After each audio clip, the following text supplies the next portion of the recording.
Good morning, good evening, good afternoon, brothers. It is your dude, Mr. International Passport, here again for yet another future classic live stream. First and foremost, brothers, please press a one in the live stream chat if y'all can hear me loud and clear. Pardon me. Okay, press a one in the live stream chat if y'all can hear me loud and clear, brothers. We here, we here. Okay, brothers, let's go. Press a one, please. Press a one. Numero uno. Numero uno. Gracias. Gracias, Julius. Raphael Taylor in the building. My wonderful mod, Dark Ninja in the building. All in four, accountability. Thank you. Thank you. Awesome. Let's get it cracking. So, brothers, once again, congratulations. Welcome to another classic live stream. I want to say a huge thanks to all those that have supported the channel over the past couple of years. Your support is greatly appreciated. And welcome aboard the new people. I accept and I embrace you with open arms. When you come in tonight, brothers, please press the like video. We got over 35 people watching right now. I should see 38 likes. So please do me a favor, support the channel by liking the video. Make sure throughout tonight you hit the super chats, support what I do, hit the PayPal, support what I do. Okay, brothers, it's not easy streaming this late at 1:46 a.m. in the UK, right? Giving you brothers options, countries, the IT game, teaching brothers Python every week, preparing for classes. I just finished marking my Python students' homework. Okay, so please show me some love, man. I need some support, brothers. It's not easy doing this, brothers. Please. And of course, book your IT consultations. IT is the way forward. I'm hearing some new, interesting developments regarding IT. Brothers, you need to get into IT before it's too late. IP told you, IP warned you. When the IT train passes, don't tell anyone that no one warned you. I'm warning you right now.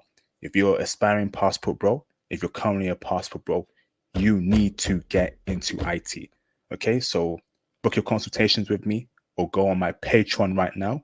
Look for the tiers, the platinum tier and the IP lightning tier, and get on an IT mentorship plan. I am changing lives through IT.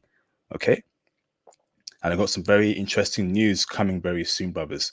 So make sure you go into my Patreon. Dark Ninja, post my Patreon, please, brother, and post my consultation link. I need to get more mentees. I'm going ham, okay? I got space now to mentor people for this IT game. So if you go on my Patreon and look for the platinum tier, okay? The platinum tier on my Patreon and the IP lightning tier. And I would definitely take on new mentors to help you brothers get into IT, okay? Awesome. So cop the merch too to support the channel. That'd be greatly appreciated. All right, let's get it cracking.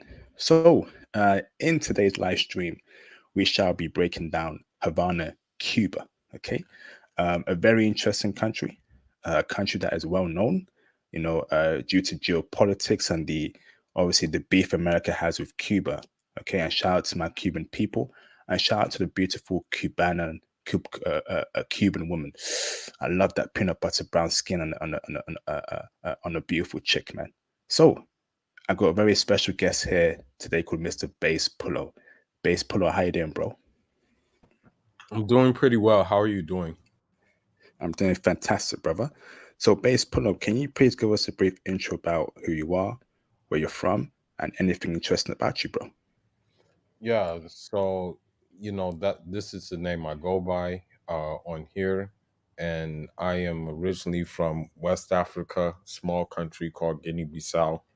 And anything interesting about me, I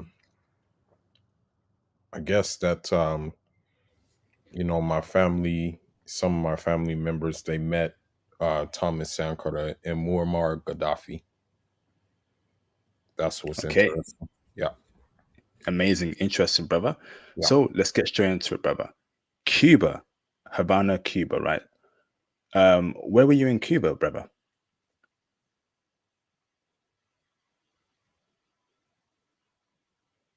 Hello? I want to tell you that I wasn't in Havana, Cuba. I was in Santiago de Cuba, which is on the other side of the island.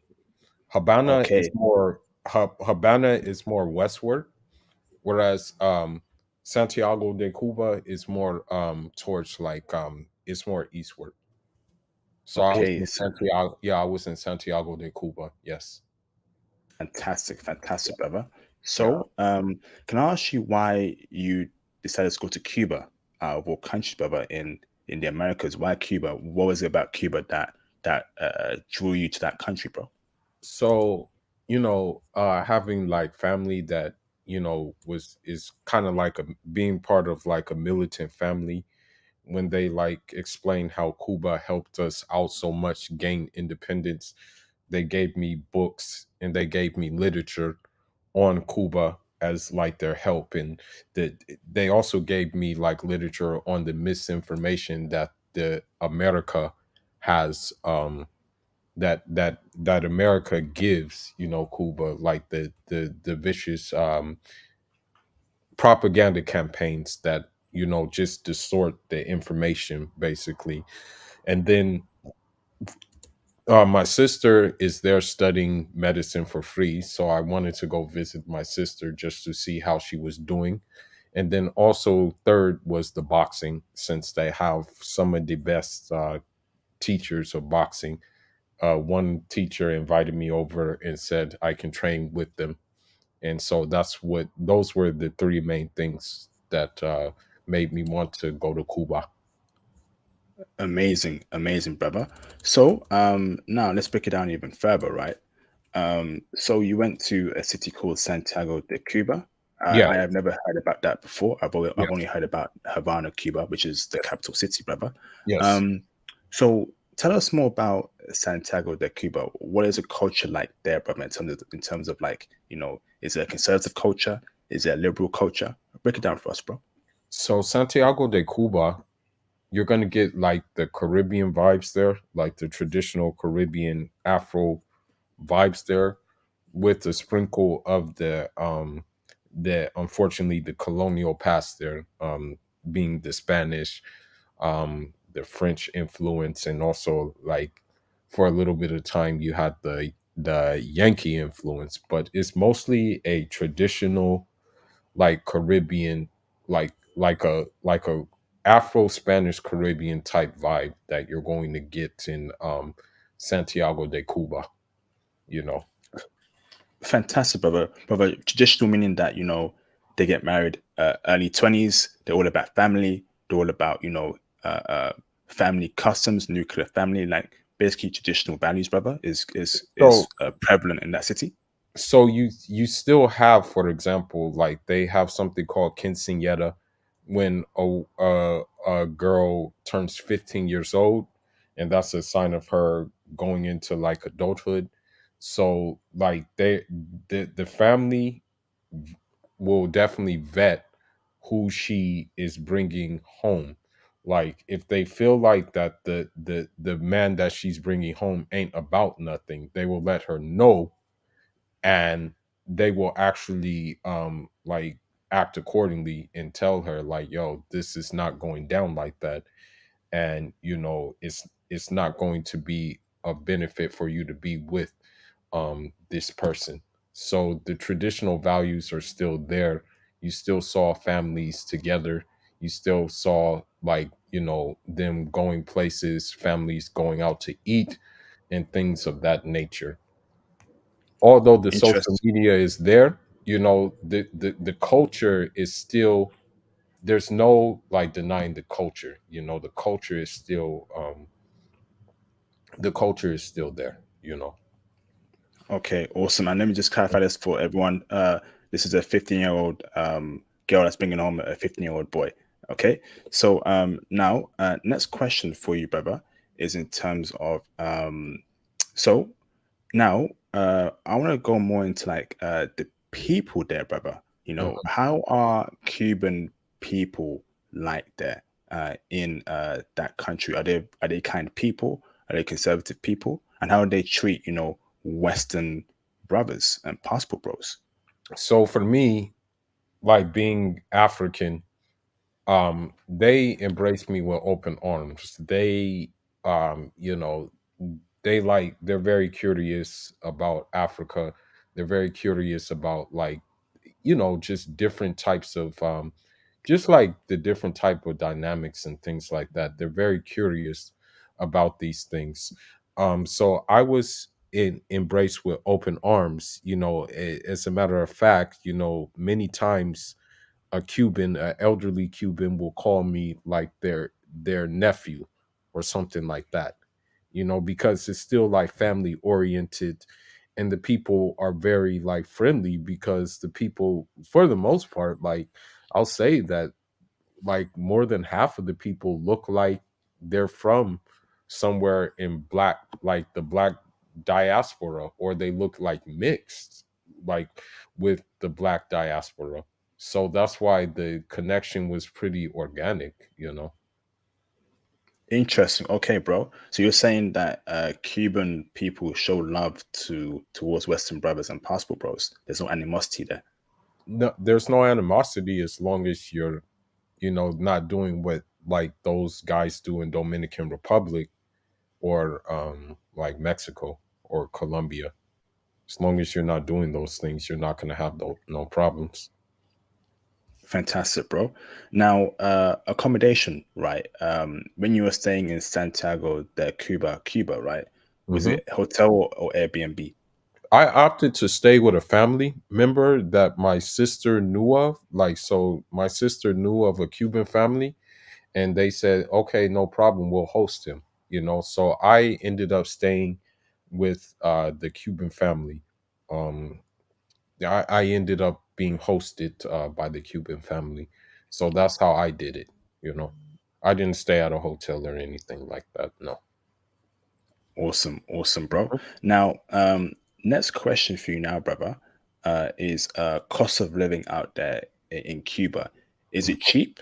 Is it expensive? And compare it to America, please, bro. Yeah, it's like dirt cheap. Um, I think like for my stay there, just to stay with that family, I think I paid like around I think I paid around like $375 USD, and that was for like the whole month basically. I paid up front. That's what I did. I decided, like, hey, like you guys are hosting me, so I have no choice but to you know just go ahead and pay you guys up front. I'm not going to pay you guys by week, just going to pay you guys up front. So that's how much I ended up paying you know Okay, fantastic, fantastic. So it was definitely very cheap there in yeah, it's Cuba. cheap. Yeah, for sure. Awesome. Now, who runs Cuba in terms of like demographics of people? Is it? I know Cuba has some history about uplifting black people, Hmm. black men, right? Hmm. So in 2023, from Hmm. what you saw, who runs the country? Is it black people? And are black Cubans doing very well there? So it's kind of a complicated thing. I was talking to some Cubans um there, and they said that the Cubans you see in Miami, Florida are not real Cubans. In fact, they call them all kinds of derogatory names. They call them like fascists. They call them like they want apartheid in Cuba. So they go with some very very harsh names. And when I do look at Cuba, when I do look at Miami, Florida, I do see that the fact that the majority of Cubans there are more European looking than the actual Cubans on the island. That's Mm, one thing I do see.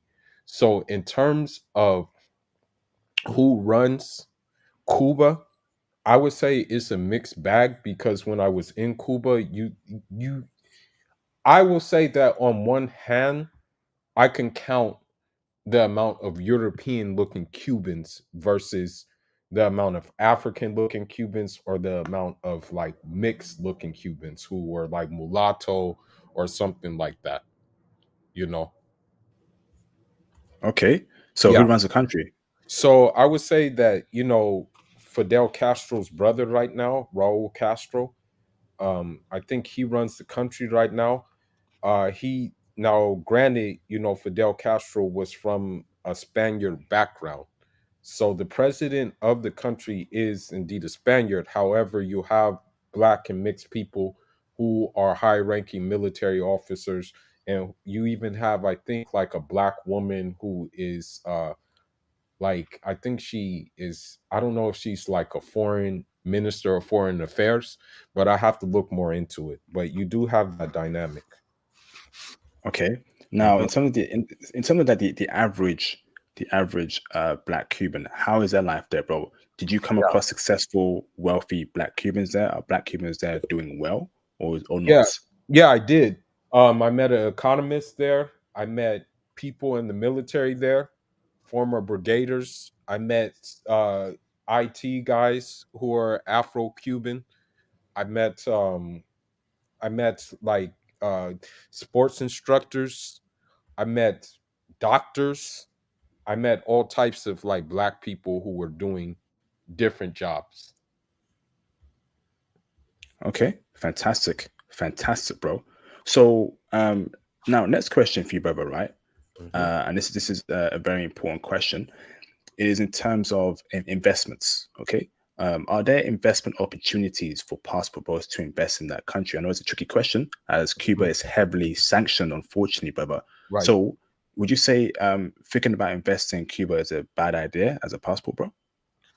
Not if you can find the niche. I actually there was one brother there. He's actually like a mixed Cuban. I still talk to him to this day. And I said, I'm okay to invest into an African store that has like African goods and stuff like that, like African goods, like food and things like that, and like the clothing and things like that. However, the only problem I'm thinking we're going to run into is trade embargo and me probably having to bring this stuff over myself. You know, that's probably what it'll come to, is like me having to like bring like suitcases full of goods to stock the store because Hmm. of the simple fact that like getting stuff there is very hard with the embargo that they put on there. No, bro, it's a shame, man. Yo, free Cuba, man. Free Cuba. If you actually read about the Cuban history, I have done it myself. They're being screwed over massively, man. Free Cuba. I hope Cuba in the future becomes a very prosperous country. It ain't fair what the West has done to that country, America specifically, and their sanctions have really, crippled Cuba. And it ain't fair, bruv. It really ain't fair. Cubans have, you know, fought for the liberation of black people. They have constantly said that black people need to be liberated. They were in support of black liberation rights. So I'm not happy as to seeing how Cuba has been, screwed over by the West. I hope that in the future it gets better for and Cubans, and the West pays for what they did. It ain't right, bruv. It ain't right, man. Um, Next question for you, brother, Sure. is so transportation. Okay, how do you move out there in Cuba? What's the best way to move out there? Is it So bus, trains, or Uber? you have different methods.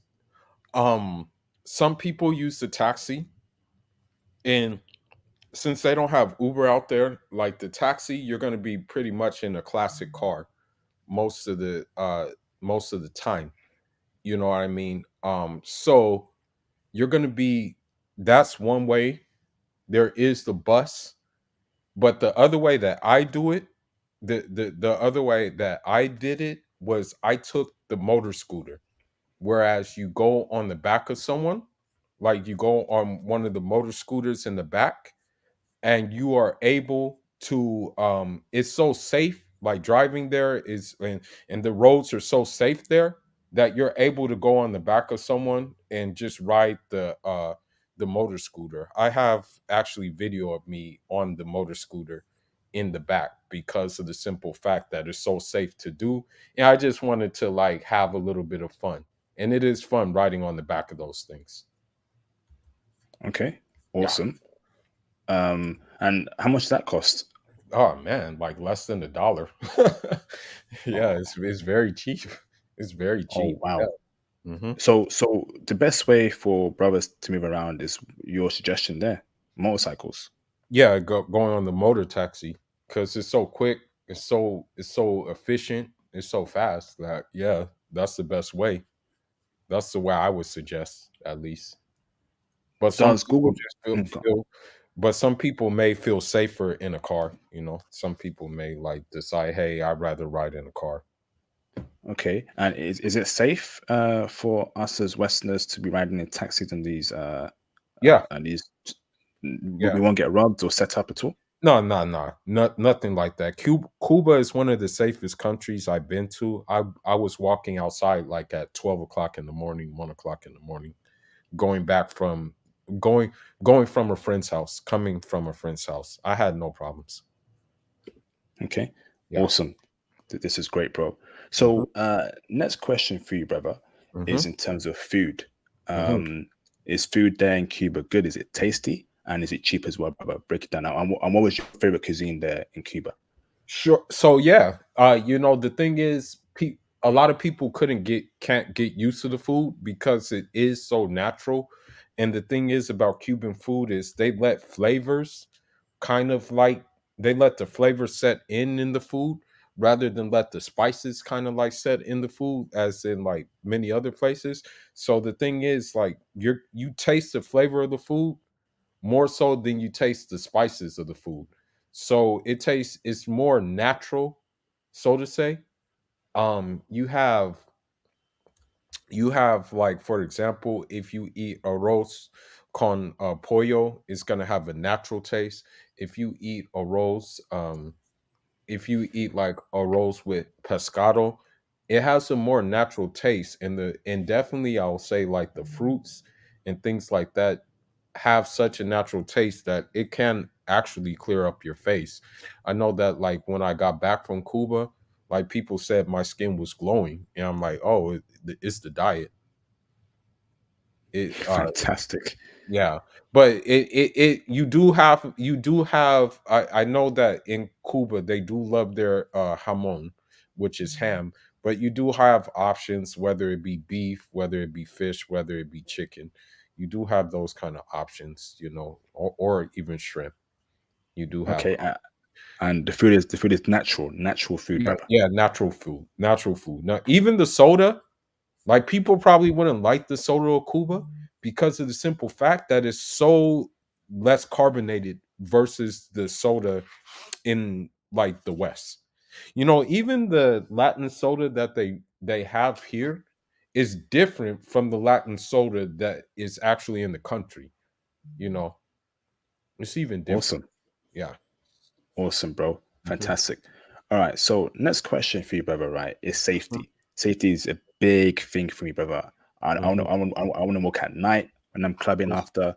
I want to just walk around being Hmm. safe. I don't Hmm. want to be attacked. I don't want to be stepped on. I don't want people after me. Is it safe for Westerners, particularly passport bros and brothers, to maneuver in Cuba? Yeah, it's safe. The thing is, I think the last time Cuba had a murder or a fatality has been a while. It's been a while since it's actually happened there. It's a very safe country. I know you hear rumors about like they use the C word communism, that you can't speak about certain things, but people had their opinion, and the same person that had that opinion one day, the next day I saw that same person. He didn't disappear or anything like that. How this country will tell you that they disappear and all this other stupid information, misinformation that this country gives you. Yeah, I Awesome, had bro. no problem. I'm Muslim. I had no problem there. My host did not care if I prayed or not. They even said, "Oh, are you going to pray soon?" They had no issues whatsoever. you know Fantastic, bro.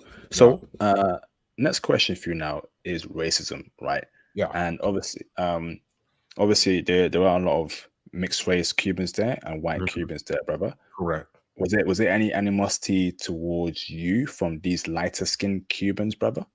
Nah, there wasn't. They were chill people. One owned a cafe and he was like hella chill. I mean, yeah, he looked like he came from like Italy. You would think that he was like straight from Italy, but he was very, very like cool, relaxed, calm, collective. There may be sometimes an inferiority complex though. Like for example, if you see like European tourists or something like that, they maybe get the a little bit of a preferential treatment over you because there's still like I hate to say it, but I think this I can speak for like you know African people overall, like that there's still a sense of like I want to say inferiority complex syndrome. So sometimes that like rears its head, sometimes, not all the time, sometimes. Okay, Yeah, okay. sometimes. Hmm. Interesting, bro.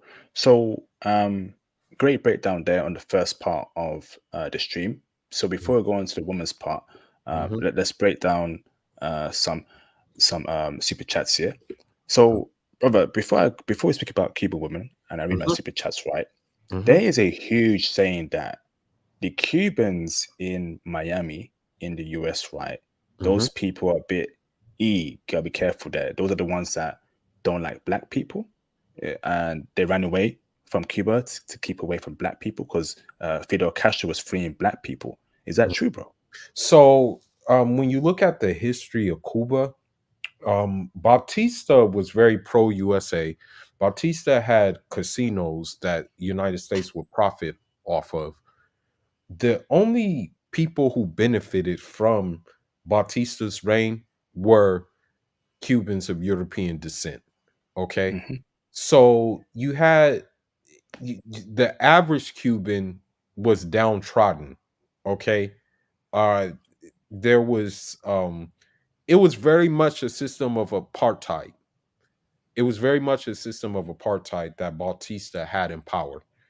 So when the revolution happened and Fidel made these reforms, when he did these kind of things, you know, um, it sent those petty bourgeois Cubans from America or that you see in Miami to Miami because of the simple fact they didn't have their way.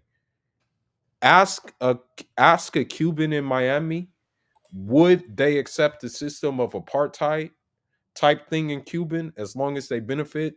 9 times out of 10, they will say yes. that Yes, ain't right, bruv. That ain't right, man. Nah, uh, that's disgusting. Absolutely disgusting, bruv. If that's how they're moving out there in Miami, the Cuban in Miami, they do. I don't mess them. They Nah, do. bruv. They do. Can someone in the live stream chat confirm that? I've also heard that the Because Cuban women in Miami. Sorry, brother. I also heard that the Cuban women in Miami are checking for brothers. Unless I'm mistaken, there. Can someone confirm that to me in the live stream chat? Is it true that Cuban women in Miami love the brothers, or was that false information they're giving to me? Because after hearing this, right, I don't think I can, mess with these uh, Cuban women in Miami, or even speak with them if they look down on brothers and black people. okay, Go on, bro. so I can tell you this because I'm based in Miami. Okay. Um, the thing is about the Cubans in Miami, bro, they're under Western culture as well. So they broke away from tradition, bro. I know I can count on two hands how many Cuban women I know who do OF. Okay. They broke away from their traditions a long time ago. The ones in the United States, okay? They broke away. I only know one on one hand who still follows tradition. She's already spoken for, though. Other than That that, is you can just forget about it. You can forget about it, bro. You're on. That is. I hate to say it, but if she's checking for you, she's checking for you as a come up.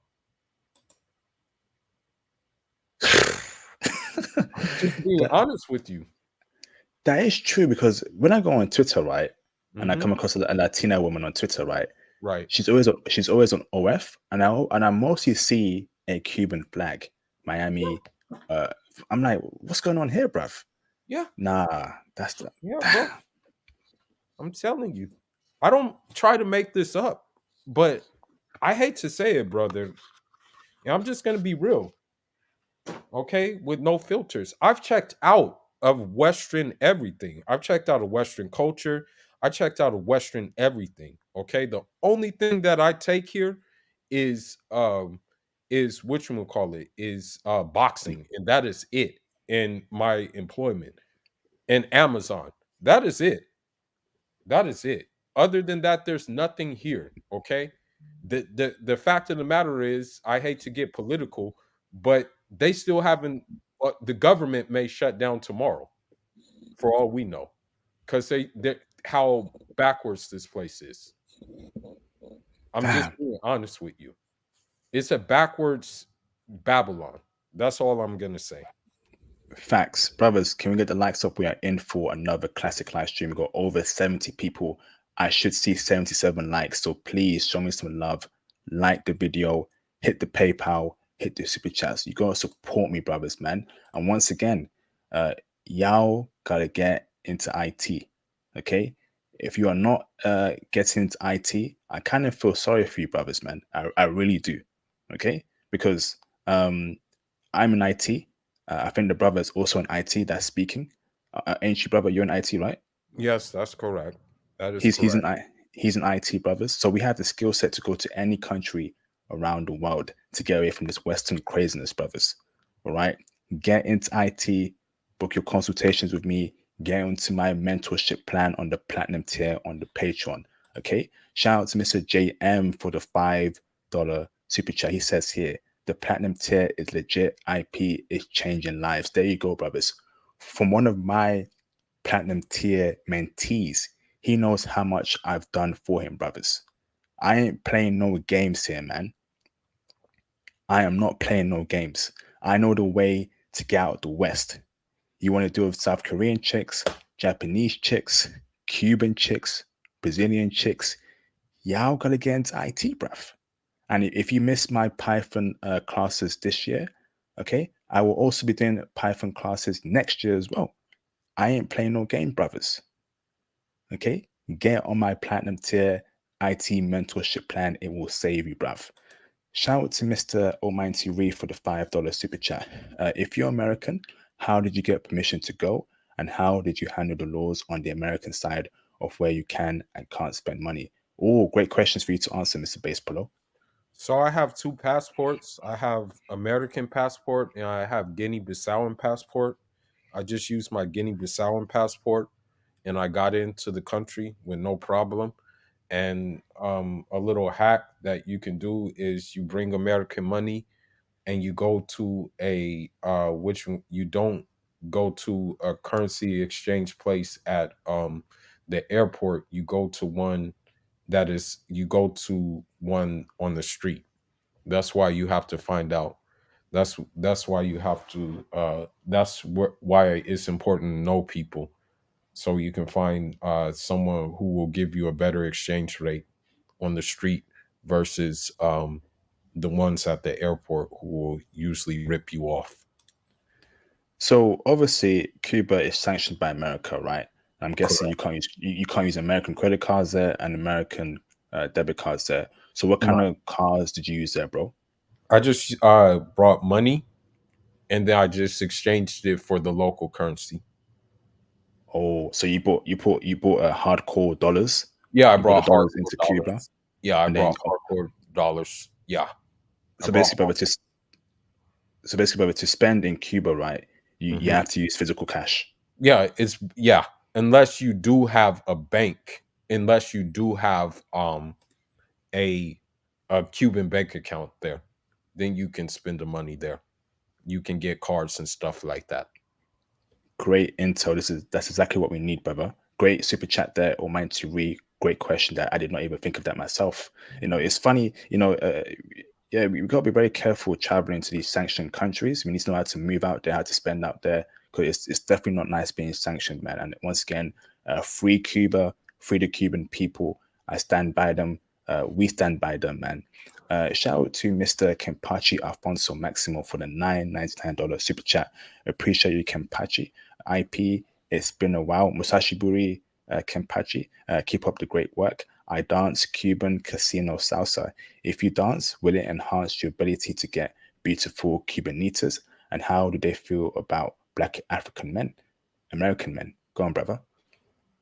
So, yeah, dancing definitely helps. It's a dancing culture. They like their salsa dancing. They like their they I want to say they like their I think they have different styles of dancing basically. So if you do have that kind of element, then yeah, it helps. How they feel about African American men, I really didn't ask about how they felt about them, but yeah, I didn't see any there, so I don't know really. I really don't know. Like, I do know that some of them did listen to African American rap, but I didn't know how they personally felt about uh, how they felt about African American men. I don't know. I didn't ask them that question. Okay, we'll get to women's part, brothers, very soon. Hold on, brothers. Shout out to Mr. Demswood for the $2 super chat. How are the cocoa butter Afro Latinas? Fire away, bro. Yeah, of course, like they're pretty and they're like, they're wholesome and they are I want to say if they like you, they'll let you know that they like you, and I have no problems there. I'm still in contact with like quite a few of them right now.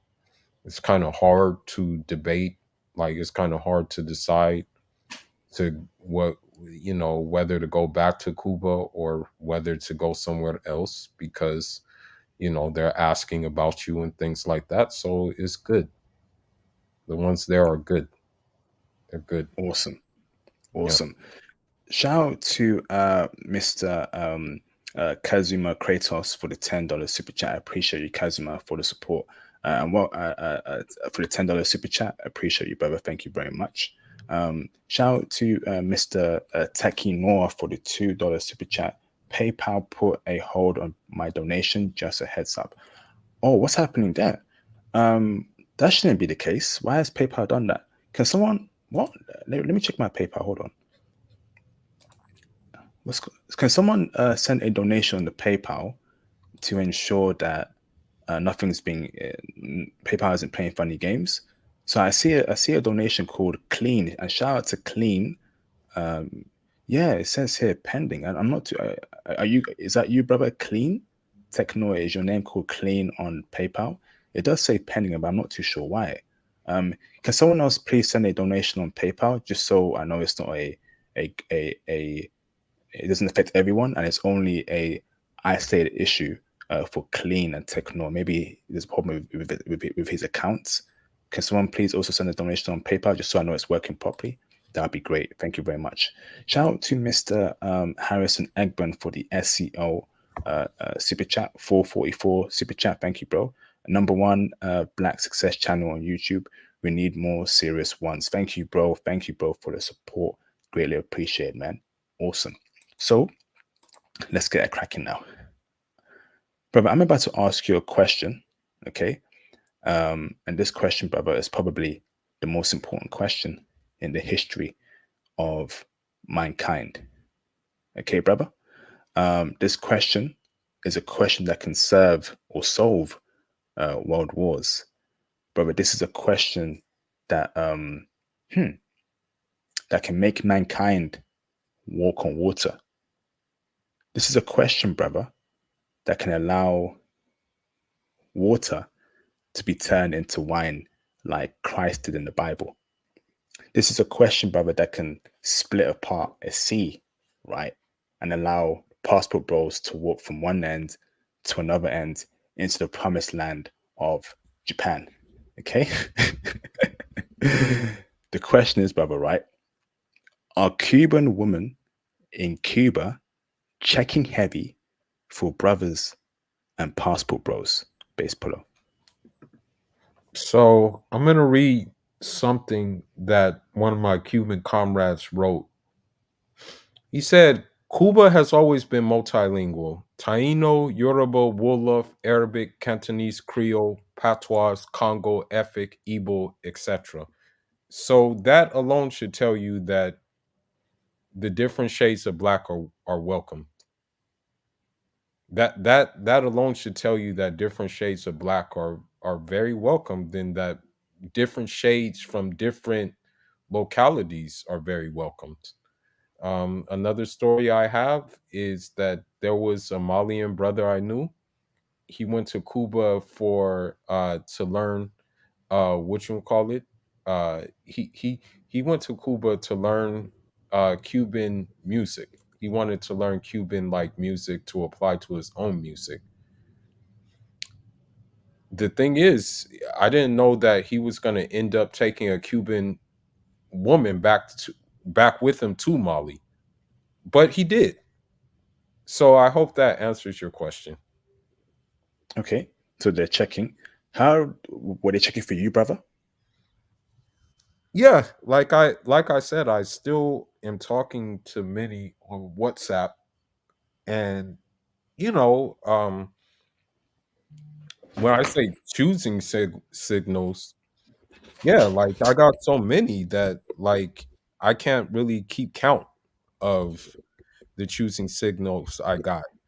While keeping it PG-13, my host had a daughter, and my hosts were mulatto. My hosts were mulatto. Um, to keep it PG-13, I have my own bedroom. I was staying in my room there. But the daughter would yeah, the daughter would come to my bedroom while I'm going to sleep. You know? Oh man. Okay. Okay. Interesting, bro. And brothers, if you want to hear, so last year I did a Patreon recording with another brother on page on Cuba. Okay. Cuban women are freaks, brothers, in the bedroom. So if you want to hear the explicit X-rated version of this stream, go on my Patreon right now. These women are freaks, man.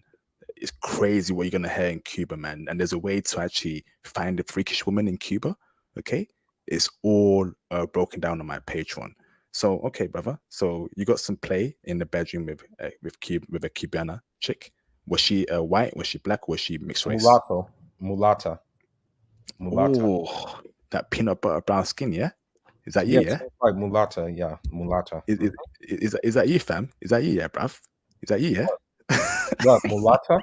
No, I like the black ones. I like the darker ones, but like it still doesn't matter. I'll still take I'll still like mess with the other ones, but I like the darker ones. But the mulatto ones are cool too, and also the which one call it are cool too. The bronze olive skin ones are cool as well.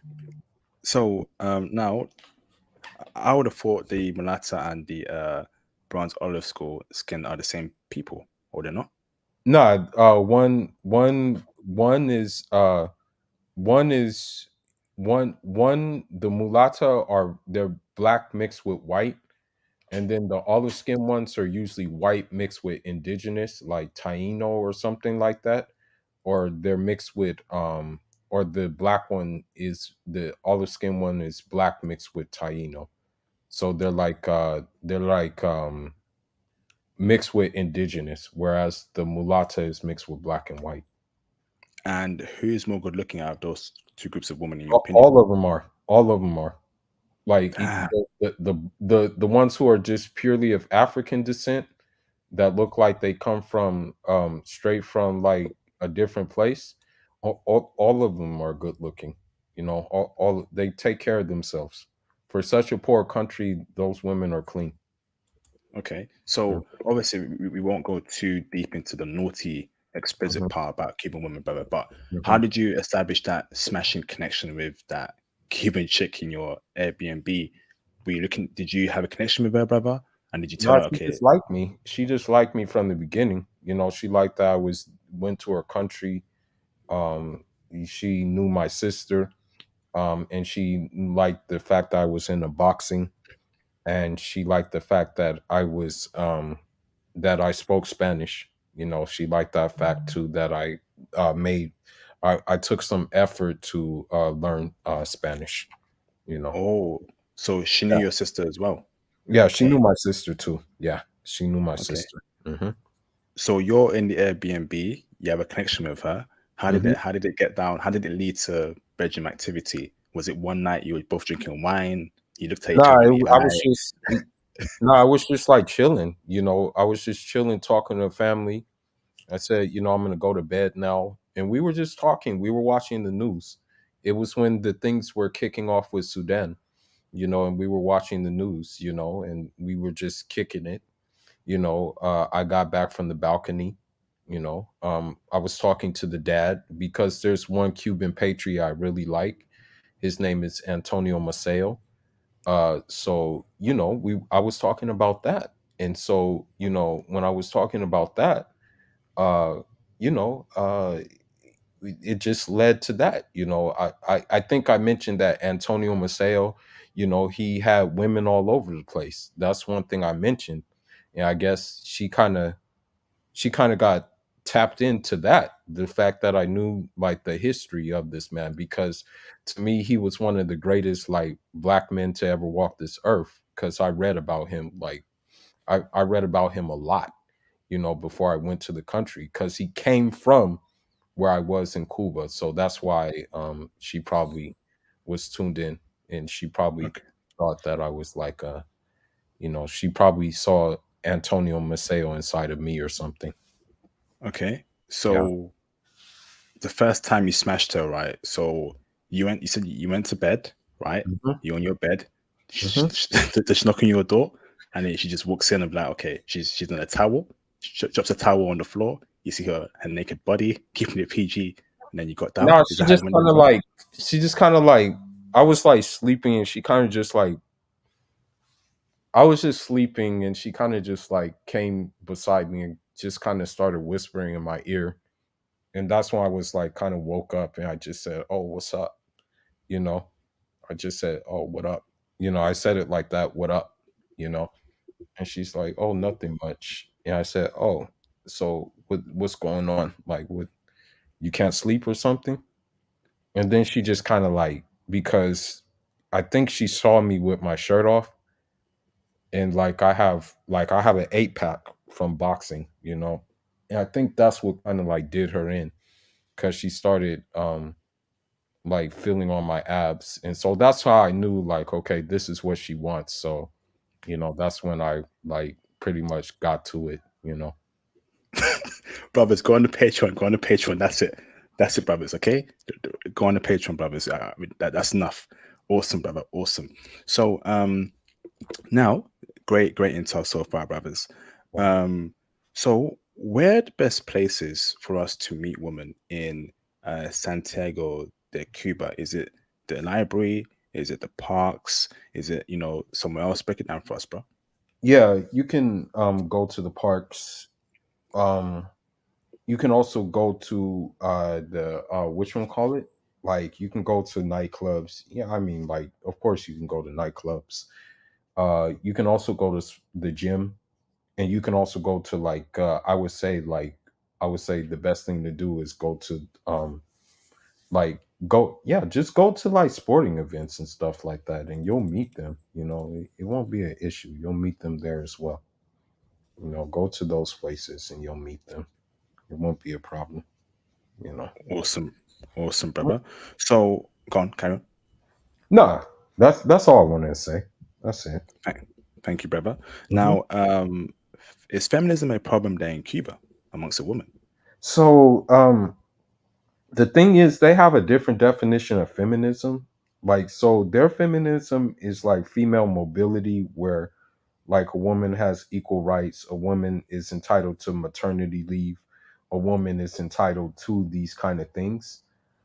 That's their version of feminism. Their feminism is not the one where it says the woman runs everything, and that, the man is oppressed, and that, you know their feminism is not the down with the patriarchy type of thing that they have in the West. That's not their feminism. Their feminism is the one that, that recognizes her a woman recognizes her natural role as a woman, but if push comes to shove, we'll be getting into things like the workforce and stuff like that. But Okay. for my example, my host, she was a stay-at-home mom. My host was, yeah, yeah, Okay. Oh, mhm, and it's basically the woman you slept with, mother, right? yeah, yeah. Okay. Hmm. Awesome, bro. Hmm. So, next question for you, brother. Are Cuban women good looking? And Yeah, on a scale of 1 to 10, how good looking are they, brother? Give me a number. yeah. So, for example, for example, when I think that's when I first checked out of the West, because um, the, my friend, the late great Nipsey Hussle, said something in his song that really stuck to me, and it really applied to my life. He said, "When you travel the world, you ain't coming back the same." So, upon going to Cuba, the one thing is I did not come back the same, and I just completely pretty much checked out when it came to women, based on the women I saw there. You know what I mean? Based on the women I saw there, and based on the women I interacted with there, and just based on like how the women there, like, obesity was not really a thing over there. You know, obesity wasn't really, and then you had just different women from different descent. Like, I met a Cuban woman, for example, I met a Cuban woman there, and she even said, "Yeah, my dad came from Algeria and he settled in Cuba." And I just, like, my head was puzzled, like, how the hell did that happen? You know what I mean? And I was just like, "Wow, that's interesting." You know, I met a Cuban woman who, she was mixed with Angolan. You know, Ooh, how did that what? happen? Yeah, I realized how it happened because there was a lot of Cubans that went to Angola to help them. So I guess some Angolans went back to Cuba, and so that's what she said happened. I met like a Cuban, so I just met like so many that I was just like, what's the point of like dull American women? There's no point. Like, there's really no point. Like, I I, I hate to say it, but American American women are some of the most uncultured women I've ever came across. Ask them where Cuba is; they won't know where it is. Even They'll ask say them it's in where. America. They'll say Yeah, it's in Miami. yeah, yeah. Like, I also met a Cuban of Haitian descent, and I'm like, how did that happen? And she said, well, my parents, during the uh during the American occupation of Haiti, she said her parents left and went to Cuba. So, like, when I interacted and had these interactions, I said, what's the point of American women? Like, what's the point of even entertaining them? Okay, I just don't see it anymore. Like, there's some of the most uncultured, like, they're just dull. Like, I why would you want to procreate with them? Like, I'm just trying to figure it out. Damn. Yeah, Fact, facts, bro. yeah. I mean, Why would you want to? Like, would it, like, seriously? Are they gonna give you like a culture? Like, at least if you go with like a Cuban, like, you'll have a culture. Like, you'll have a culture. Like, you know what I mean? Like a revolutionary, militant, yet like smooth culture. Give you rhythm and stuff like that. You know what I mean? Like, I'm sorry, but like, What is Karen or Keisha gonna do for you? I'm Facts, just being bro. honest. No, facts, man. Facts, man. I felt that way when I came back from Japan and Panama this year. I'm like, ever since I came back from Panama and Japan this year, I've been dreaming about Panamanian chicks, Japanese chicks. I really miss that femininity and submissiveness in a woman, brother. Um, I just can't stand English women anymore, bruv. I really can't. I can't stand foreign women who live in England who behave like English women. I can't stand the accent anymore. Even an English accent in a woman, it creeps me out, bruv. You know, I have an English accent myself, right? Obviously, I'm from the UK, but even hearing an English accent in a woman, it makes me sick. It makes me sick, brothers. I can't do it anymore, bruv. I can't, man. These Yeah. women are just too much, brothers. They're too much. The American accent makes me annoyed when I hear that in a woman. The English accent, I don't want to hear that. I want to hear a foreign Asian accent. I want to hear a foreign Latina accent. I want to hear a foreign African accent. I don't want to hear anything Western, man. If it's Western, keep that away from me, bruv. I'm tired of it, man. So, next question for you, brother, is the body type, right? On a Cuban chick, right? Is it slim, thick? Is it gorgeous? Are they skinny? Break down the body types for me, brother. So you have different body types based on the fact that Cuba is a very, very physical education society. They encourage sport for everybody. So the like I met a polo a one a few I met a few who did water polo there. So they had the swimming body type. Okay. Oh, I met one who did track and field. Two actually a few who did track and field. So they had the track body type. I met a couple who just like go to the gym for their leisure. So they had the like slim waist, thick thighs body type. I didn't really see any obese women there or any fat women, so to say. Like the only one that was like on the fat side was if they were really old and they just said, we're kind of like done with physical education. But the rest were having the like a semi-athletic body type or one that basically was a healthy body type that did not involve what you would call it did not involve I want to say like too much fat, you know, excess of fat. Yeah. awesome, bro. Hmm. So, how do we communicate with Cuban women? Is it English or do we need to know Spanish? Yeah, you definitely need to know some Spanish. You definitely need to know some Spanish. Oh, It's not really like it's not really I mean, I won't blame it being closed off to America or the West, but it's definitely a place where you have to know some Spanish, even if it's the basic communication. But I would say no more than no more than the basics. It'll be better for you. awesome, bro. Awesome. Mhm. Next question for you, brother, right? So, obviously, Cuba has different races of women. We got Right. black women there, we got white women there, we Hmm. got mixed race women there, we got Hmm. obviously mixed Cuban and indigenous people there. Hmm. Are every group of women there checking for brothers? Well, the thing is, I saw a lot of mixed marriages there. So you would see you would see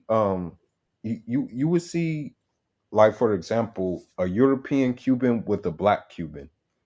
It didn't matter. Oh, You would see that kind of dynamic going on. Like it's not like Dominican Republic where they say where Dominican Republic says, okay, better the race. They have this saying in Dominican Republic where they say mejor la raza, which means better the race. So for example, in Dominican Republic, they'll tell their women hey, marry a light skinned man or marry like a white man. They'll say that they'll have that dynamic, but in Cuba there is none of that dynamic. You see white people marrying marrying like black people. You see white people marrying mulattoes. You see mulattoes marrying black people. You see mixed indigenous. It's a whole melting pot, so you don't have that problem. Did you see, right, black men, black Cuban men from Mm-hmm. that country with beautiful Cuban women of all races there, bro? Yeah, of course. That's what I'm Let's trying to get it tell cracking. you. Yeah, that's what I'm trying to tell you. Like even one guy that I know, he was an army officer. When I saw his wife, I was just like, "Oh crap!" Like, yo, I was like, "Yo, you won." I said, "You won." Wow. So Hmm. it's looking like Cuba is having closer relations with China. Okay. So it looks like they'll be exchanging money and, maybe China can help, you know, with the economic prosperity of Cuba. Again, it pains me to know of the Cuban situation. Cuba is one of the few Latin American countries, not perfect, where, you know, black men uh, are accepted there. Okay. So we need Cuba to rise, man. We need Cuba to become powerful. Okay, black men in Cuba to become powerful. We need passport bros to be trading with Cuban people. Okay, so when this crypto thing pops off, when this IT thing pops off, brothers, we need to be investing all around the world, brothers. We need to be having connections here and there, brothers. I have big plans for passport bros. I got big plans for, you know, uh, us gaining power. And it involves IT, it involves crypto. I'm big on crypto, and I'm gonna need you brothers to type in live stream chat what crypto is gonna pop off and make brothers rich and wealthy next year, brothers. I need you brothers in IT, brothers, because this ain't no game to me, brothers. Okay? And of course, I want to see brothers with beautiful Cuban women too. But it's much more than the woman, brothers. It's about power. It's about having influence, man. Right now, we're at the bottom. Right now, brothers, we're at the bottom worldwide. But it won't stay that same forever. We will change the situation. We will become powerful. We will become influential. I guarantee you, brothers. All right. I know it's gonna take some time, but bear with me, brothers, man. Okay. So next question for you, brother, um is there any jealousy, right? So let's say, right, you're walking around with a beautiful Cuban chick. Everyone knows you're a black American, you're black British, you're black Canadian, you're black Australian, or you're African brother from Nigeria, Ghana, right? Will black Cuban men feel some type of way, brother? Nah, because they'll think you're a local. Like everybody thought I was a local. Like that's the thing. Like honestly, people told me there so many times that you would pass for the color thing is kind of crazy that they have there, but they were like, yeah, you would pass for a Moreno Cuban. They say you would be considered a Moreno. I'm like, oh, okay, no worries. You know, uh, so yeah, they told me that they're like, yeah, you will pass for Moreno, and so I was like, oh, okay, no problem. So uh, it was just pretty much yeah, it was no problem for me. Like I'm gonna be honest with you, I had no problem. You know, the I think even the I mean even the mom asked me like, hey, what do you think of my daughter? She even asked like, she's like, do you think the mom even asked me, do you think you would like consider coming back here, to like talk, like, just be with my daughter? Like she kind of alluded to that. And I'm like, I said, I don't know. I just said, I don't know. So as I said, it Cuba gets a bad rap. I hate to say it, it gets a bad rap from America.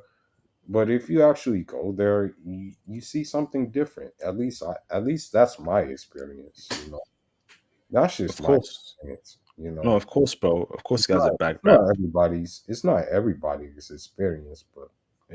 I can say that is my experience. I can say Of that. course, of course, it has a bad rap because obviously they've sanctioned that country, they've demonized them, you know, they want to make him look bad, but we know that's not the case, man. And this is what I'm saying, man. Brothers got to be careful about having, being too patriotic to America. Understand that America has actually ruined a lot of black lives, not only in America but around the world. Look at how America treats black men in 2023 and how it treated black men in the 50s, 60s, 70s, 80s, 90s. Let's keep it a stack, man. They have a problem with black men and black people being prosperous. Look at what America did in Africa during the liberation movement when they were trying to get away from colonialism, you know? And of course, Cuba has a black population there who are smart and thriving, and America sanctions them. But notice how America treats Eastern European countries. Look at how America treats white-owned countries. They damn near worship them, brothers. You know, and this is why we need to let go of any sort of allegiance we have with the West. The West is the reason why us as black men are at the bottom. They made it that way, brothers. They have made it that way. It has been strategic. Black men are smart. I've been to university with many black men who were the top of the class, and they came out struggling looking for jobs. But all the white people got jobs as soon as possible, as soon as they graduated, brothers. You know, let's keep it a stack, man. Let's keep it 100%, brothers. I'm gonna keep it 100 with you, brothers, man. All right. So next question, man. So that before I get angry and for my laptop, on against the wall and the stream gets cancelled, right? So next question for you, brother, right, is can we deal with different women at once, bro? Okay, in what's it called? In Cuba. So we got a wife, we got a girlfriend, okay, and we tell her, hey, baby girl, I love you, but I want to, have two other girlfriends, okay, but you can't have other boyfriends because that's an open relationships. We don't do that. So is that acceptable there, brother? Having multiple girlfriend and wives or no? Well, I mean, I'm not saying it's going to be acceptable, but I'm not going to say it doesn't happen. Like, I was talking to multiple women there, but the thing is, I would never want those women to find out that I was talking. I was talking to a lot of them at one time. I would never want them to find out about each other, because if I did, because when they like you, that's the problem. They like you. You might know they like you. They'll say like, um, they'll say, for example, like "Hola mi corazón," which means like my heart, like "Hello my heart." So that's, they take it serious. You know what I mean? So I would never want them to find that out. That's the thing. I wouldn't want them to know. Okay, thank Yeah. you, bro. Hmm. Jonathan says here, right? How many times you gonna say brother? LOL. Just say bro. I mean, Jonathan, if I was saying the N word after instead of saying brother, would that be okay with you, brother?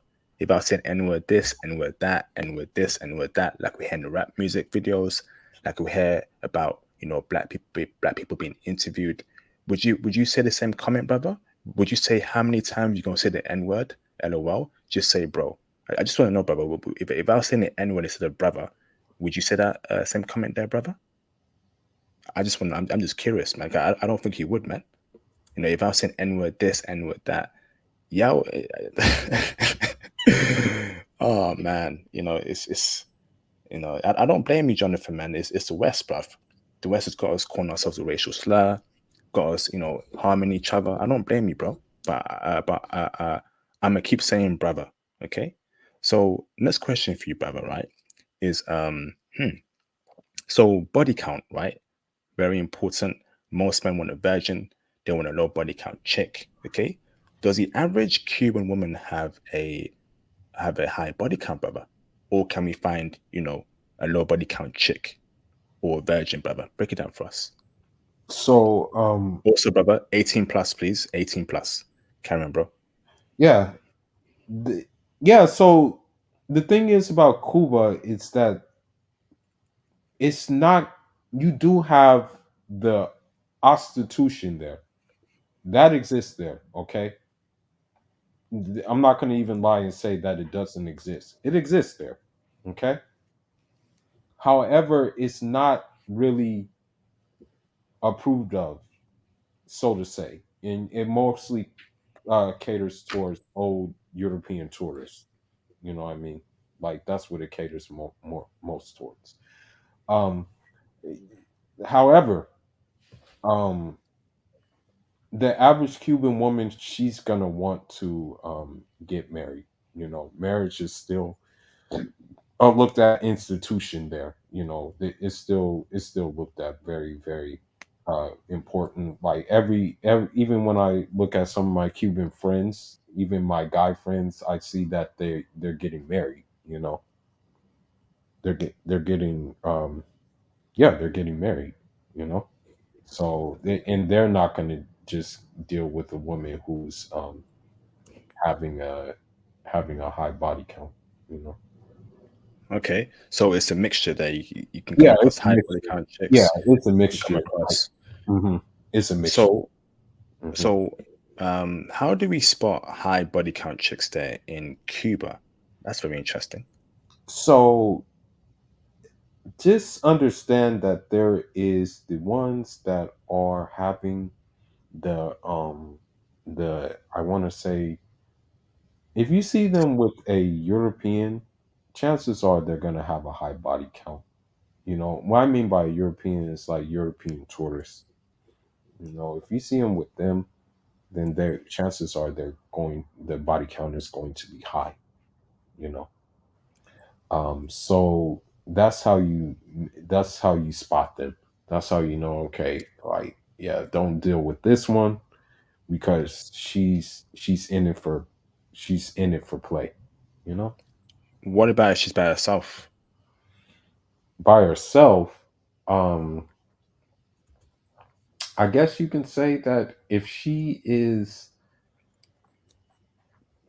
going too soon, like cutting to the chase too soon, then she's having a high body count and she's looking for a come up. You know what I mean? That's the thing. So that's Okay, that's the thing. So that's how you know that she's looking for a come up. You know what I mean? okay. Thank Yeah. you, bro. hmm Um, so I'm not taking it personal, Jonathan. I'm just wondering, if I was saying the N word instead of brother, would you still have the same sentiment? I say it to everyone who says I say brother too much. I tell them, okay, if I was saying the N word, instead of brother, would you have the same feeling? I don't think you would. I don't think you would say it, or the other person would say it. And I don't blame you, bro. It's social conditioning by the powers that be to call ourselves a racial slur instead of saying like brother, king, bro. It is what it is, but it's all good, man. I just wanted to know if you had that same feeling about saying the N word. But let's carry on. So, what kind of tuning signals do Cuban women give in Cuba? Yeah, when I was in the restaurant, they just straight out stared at me. And one, like, she stared and she just licked her lips. And so I just gave her the head nod and just said hola, you know. I just said hola, and then she just answered back, and we um started talking. There was something that had to do with African culture there. That's another reason why I was there. It had to do with like African culture. They were doing something about African culture there. um there was she was mulatta. She just straight out came up to me and said, where do you want to sit? you know my friend later confirmed to me that yeah, she likes you, you know uh, because he knew her mom, you know so it's not this like game that they play. The game is straightforward. It's just that if you're going to look at it, you know If you're gonna look at it and just take take the take the bull by the horn, then then you'll know that they like you. You know, they'll let you know that they like you. They'll let you know. That's what I will say. They will definitely let you know. Awesome, bro. Yeah. So now, next question for you, brother, is: Are Cuban women wifeable? If so, what wifeable traits did you see from Cuban women in Cuba? Yeah, they're family oriented. I mean, I don't see why my friend from Mali would bring back his Cuban wife to Mali if they didn't have those traits. You know, they're adaptable because I think because they're so international, so they're down like to learn an African language. Okay, they're down to learn some Creole. You know what I mean? They're down to do that. So this is the one thing that needs to be said about them is that they're down to learn these things. You know, they're adaptable, and they're also I want to say they're mothers at the end of the day. They're mothers. Like every time I look at my friends' Instagrams or look at my friends' Facebooks, they have picture with their kids. They're really big on that. I respect that. I really respect that. So, bro, they cook, they clean. Yeah. So I'll give you an example. One of the cyclists that I was dealing with, I wanted to go home. I wanted to go back to the house that I was staying at. I said, no, I want to go back. She wouldn't let me leave the house until I had a meal. Her and her mother wouldn't let me leave until I ate. So this is what they do. It's what they do. Fantastic. Awesome, bro. So, next question for you, brother, is I want to know how strong-willed mentally, you know, uh Cuban women are. So let's say, right, you find a Cuban girlfriend or woman to make your wife in Cuba or your girlfriend, and you take her back to America. Will she keep to her Cuban ways, or will she allow American, culture to influence her, the feminism, having male friends, being a degenerate, or will she block that all out, brother? From what you saw and in your opinion, please. Yeah, um I think like I I've said it in previous streams. I've said it in previous streams, and I'm just gonna stick by it. I just don't think you should bring any woman back to the United States. I just don't think it's a good idea, no matter what. Even if you think she's strong willed or not, I just don't think it's a good idea because, like, it just, I just don't think it's gonna work. It's not gonna work. Even if they are strong willed and things like that, people say that, they're strong willed. I just don't think it's going to work, you know. Facts. Yeah. Facts. Okay. Um, are Cuban women conservative, right? On all aspects, or are they liberal in some aspects, or liberal in general, brother, from what you saw and heard? Are they conservative women? So the thing is about Cuban women is that although, for example, they are exposed to social media, they're exposed to all these things, they still keep um their I want to say their African spirituality alive. So they hold on to that, and I think they have two deities. There's one called Yamoja, and there's one called I think Yamaya.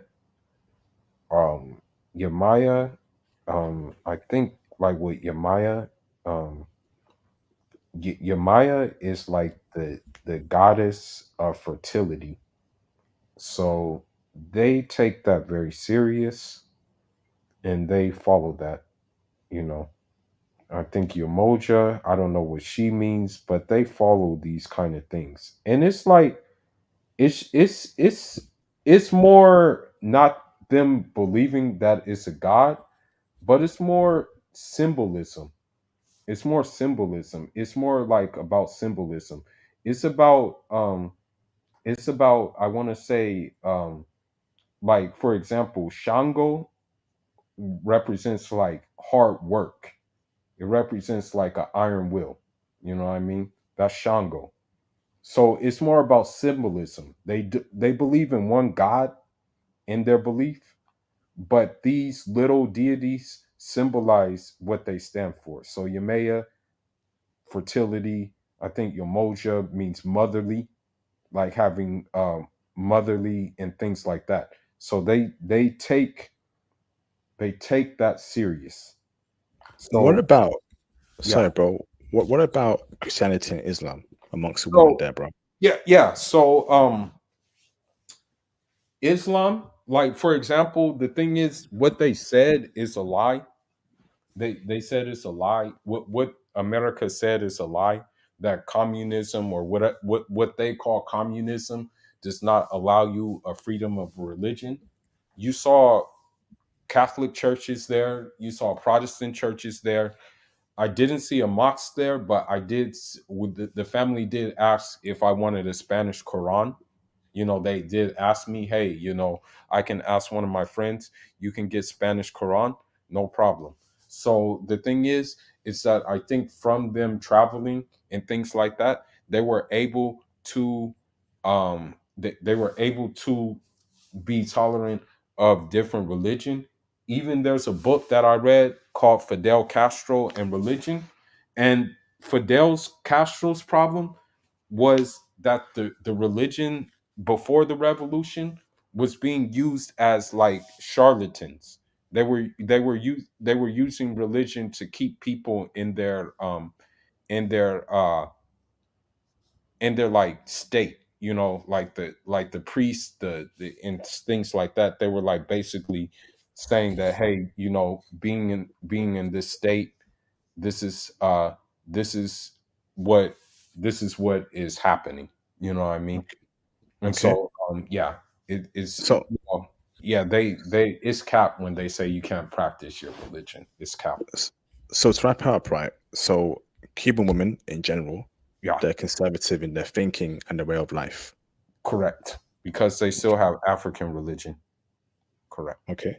Hmm. Interesting, brother. So this African religion, brother, is Yeah. that worshipped by every race of woman there, or mostly the black woman there and the half black Every woman? race, every race, every race. Even some women who come from different places do it. You know what I mean? That's the thing. Yeah, Interesting. yeah, Okay. yeah. Okay. Thank you, bro.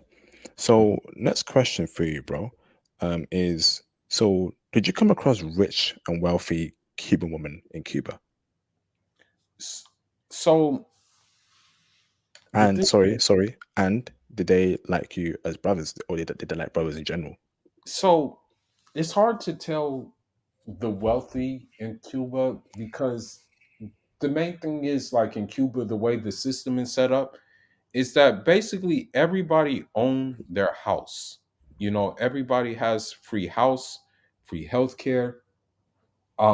Some people do have private enterprises. I did see some women who have private enterprise, like private businesses that they do, but it's hard to tell if they're wealthy. It is something that like they have to like for example, they have to import. That it's kind of hard because they if you do know they're wealthy, maybe they import a car and it'll take a long time for them to import that car. For example, I did see a couple of Mercedes in Cuba. You understand? Did they belong to women? I don't know. You know? Okay. Yeah. Okay. Mhm. Fantastic, bro. So next question for you, brother, is social media a problem out there amongst the women in Cuba? Um, it exists. The social media exists, but the thing is, because Cuba is such like closed off, you're not going to get really the dating apps like Tinder and things like that. You're not going to get that there. you're mostly going to get like Instagram, Facebook, and things of that nature. You know what I mean? You're not going to get the other stuff though. That's what I will say. So, despite the fact that America has sanctioned Cuba, right?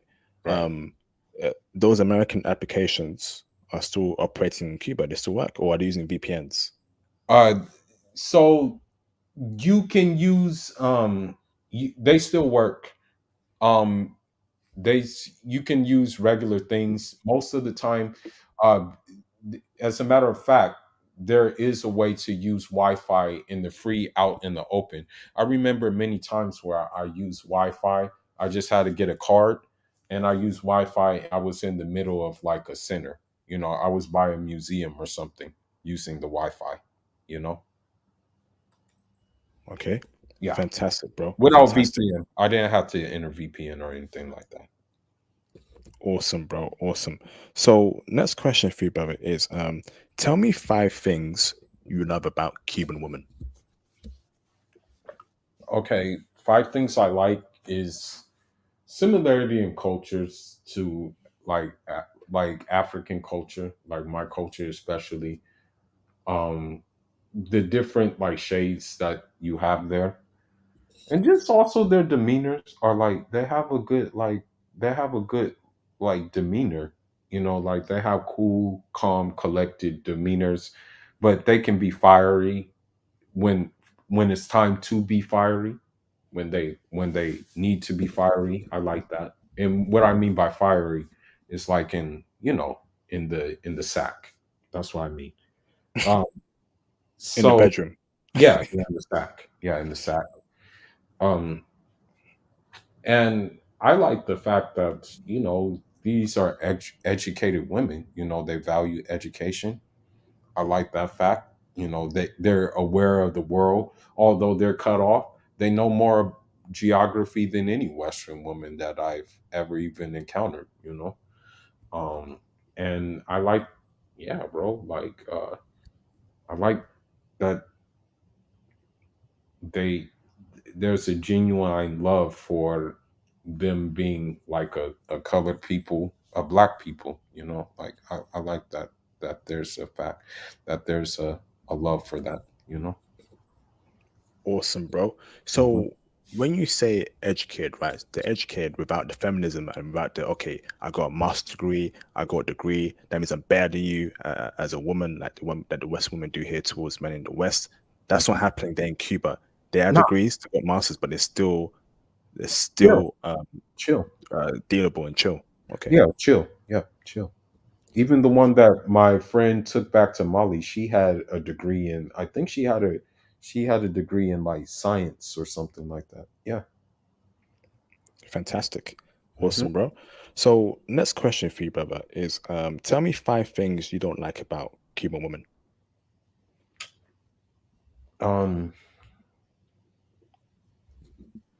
when sometimes social media gets to them, that's one thing I can say. Like sometimes the ones that let social media get to them, the ones that the ones that are, I guess you can say, the liberalized ones.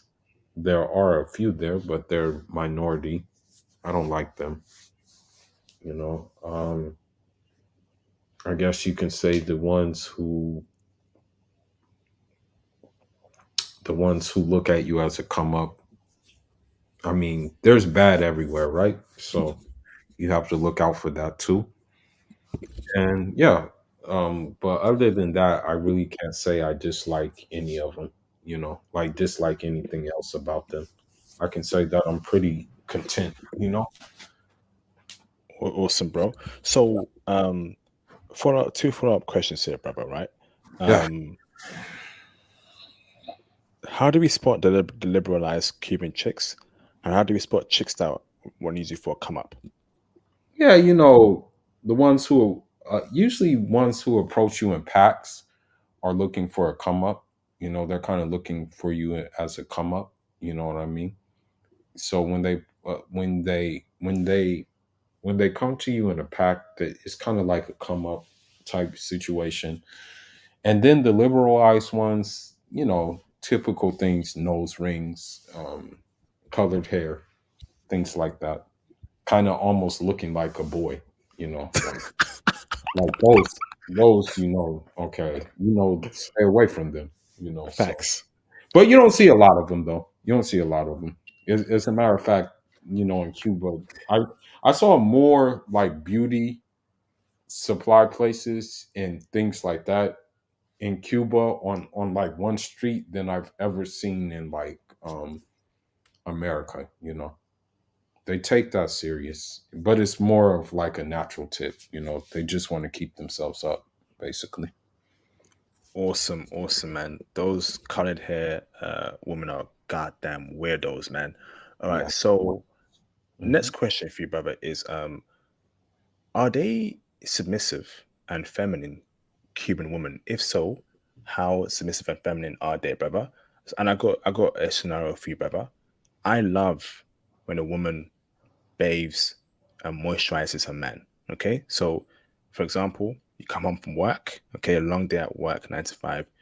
Your woman's at home, and you tell her, "Hey, how you doing? I'm tired.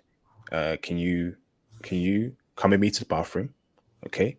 And can you bathe me from head to toe, scrub my back, scrub my whole body, and after you finish bathing me, right? Can you moisturize me from head to toe?" Will she do that, brother? And how feminine and submissive are they, bro? The more manly you are, the more feminine they are. So if you have what they call like machismo, like if you have like enough machismo, then you'll get energy meets energy. So they said, so me, like they said, I have quiet machismo. That's what they said basically. That like my machismo is more quiet. But when I was dealing with the cyclists, you know, after the boxing training, after I got done with my boxing training, you know what I mean? She she like wanted to like pretty much, she pretty much asked me like, do I need a massage? Because she did sports science. That was her school. That was her school thing. She did sports science. So she asked me if I wanted a massage. And I said, yeah, why not? And that shit hurt, excuse my language, it hurt. But it just goes to show you, like, she was already down for the cause. She was already Or down to like do those kind of things. I didn't have to ask her. You know. so the average Cuban woman is feminine and submissive. Yeah, they're not masculine. Like they're not really masculine. I didn't really run into a masculine woman out there. I didn't really run into any masculine women. The ones in Miami are masculine though. Yes. I will say that. Awesome, awesome, bro. Yeah. Now, um, the clubs and bar scene, brother. What Mhm. type of woman do you meet there in the clubs and bar scene in that city in Cuba? Is it mostly pros, or can you meet respectable wife or woman there, brother? It depends. If you meet ones, depends on how they dress. If they're dressed like kind of skimpy, then you know what it's hitting for. But if they're maybe with their friends and they're dressed cool, chances are they're just there for a good time to dance and maybe have a couple of drinks. You know what I mean? So it depends on how they're dressed. You have to look at how they're dressed. Okay. What do you mean by dressing cool? Is that slightly longer skirt covering Yeah, the arms slightly longer slightly? skirt and like slightly just kind of covering everything, but kind of covering everything up. They're cool. Okay. Hmm. Okay. So, what are the best places, in your opinion, brother, when you're out there to meet a wife, in Cuba and a long term girlfriend? Me personally, I just like me personally, I just like anything that has to do with sports, because it just shows that they'll take care of themselves. So that's the thing I like when they're in the sports. The Okay. the gym, the like places like that, sports clubs. um, and just family friends, like just how maybe someone knows someone that those are good to meet. My friend, what's his name? I'm trying to remember his name. Let me look at my phone. I think I remember him. But for example, he knew someone that was cool. She was very cool. She was very wholesome. She was interested in African culture and things like that. Ricardo. You know, meeting people through other people is usually the best policy. Ricardo, shout outs to him. He introduced me to a lot of things, a lot of people, and I think he's like a mixed European indigenous Cuban. So shout outs to Ricardo. Awesome. Awesome. Now, next question for you, bro, is online dating. Is that a common thing out there in Cuba? Nah, What kind of women do you meet out there? Did you use online dating? nah, you can't really, because the thing is since it's pretty, yeah, you're not going to really see any profiles on Tinder or anything like that. Cuba is a big island, but I mean, at the end of the day, everybody is pretty tight knit. So you're not going to really have any online dating. I mean, they really can't do it out there because of the simple fact of the blockade. You know, it's not really a thing out there. I'm just going to be honest. Okay. Awesome, bro. Um, are Cuban women materialistic, brother? No, not necessarily. I mean, because you have to understand their country, bro. They've been unfortunately, blockaded for the last, I don't know how long they've been blockaded. So I'll give an example. If it takes 2 hours in line to get bread because they have to ration it so carefully, then they take nothing for granted. You know, I had to send I had to send the bare essentials to the family that I stayed with over there. I had to send the bare essentials because it's just hard for them to get those things. That's why when I went to the boxing place, when I went to do boxing, I came back. I brought them boxing stuff. I brought boxing stuff to them. You know, it's hard Mm, to get things. Very hard. It's very hard mm. to get things. And this is why sanctions are very evil, bruv. I disagree with sanctions. What about you, bro? What's your thoughts about sanctions? Yeah, is you're doing economic terrorism basically. You're terrorizing a people who did not want to become, for example, like Puerto Rico. You're terrorizing a people because they didn't want to be a backyard to your games. That's why you're terrorizing them for. You're terrorizing a people who wanted to go their own way, basically. You're terrorizing a people who want to have a mixed economy, want to have like a balanced economy that doesn't involve exploiting someone.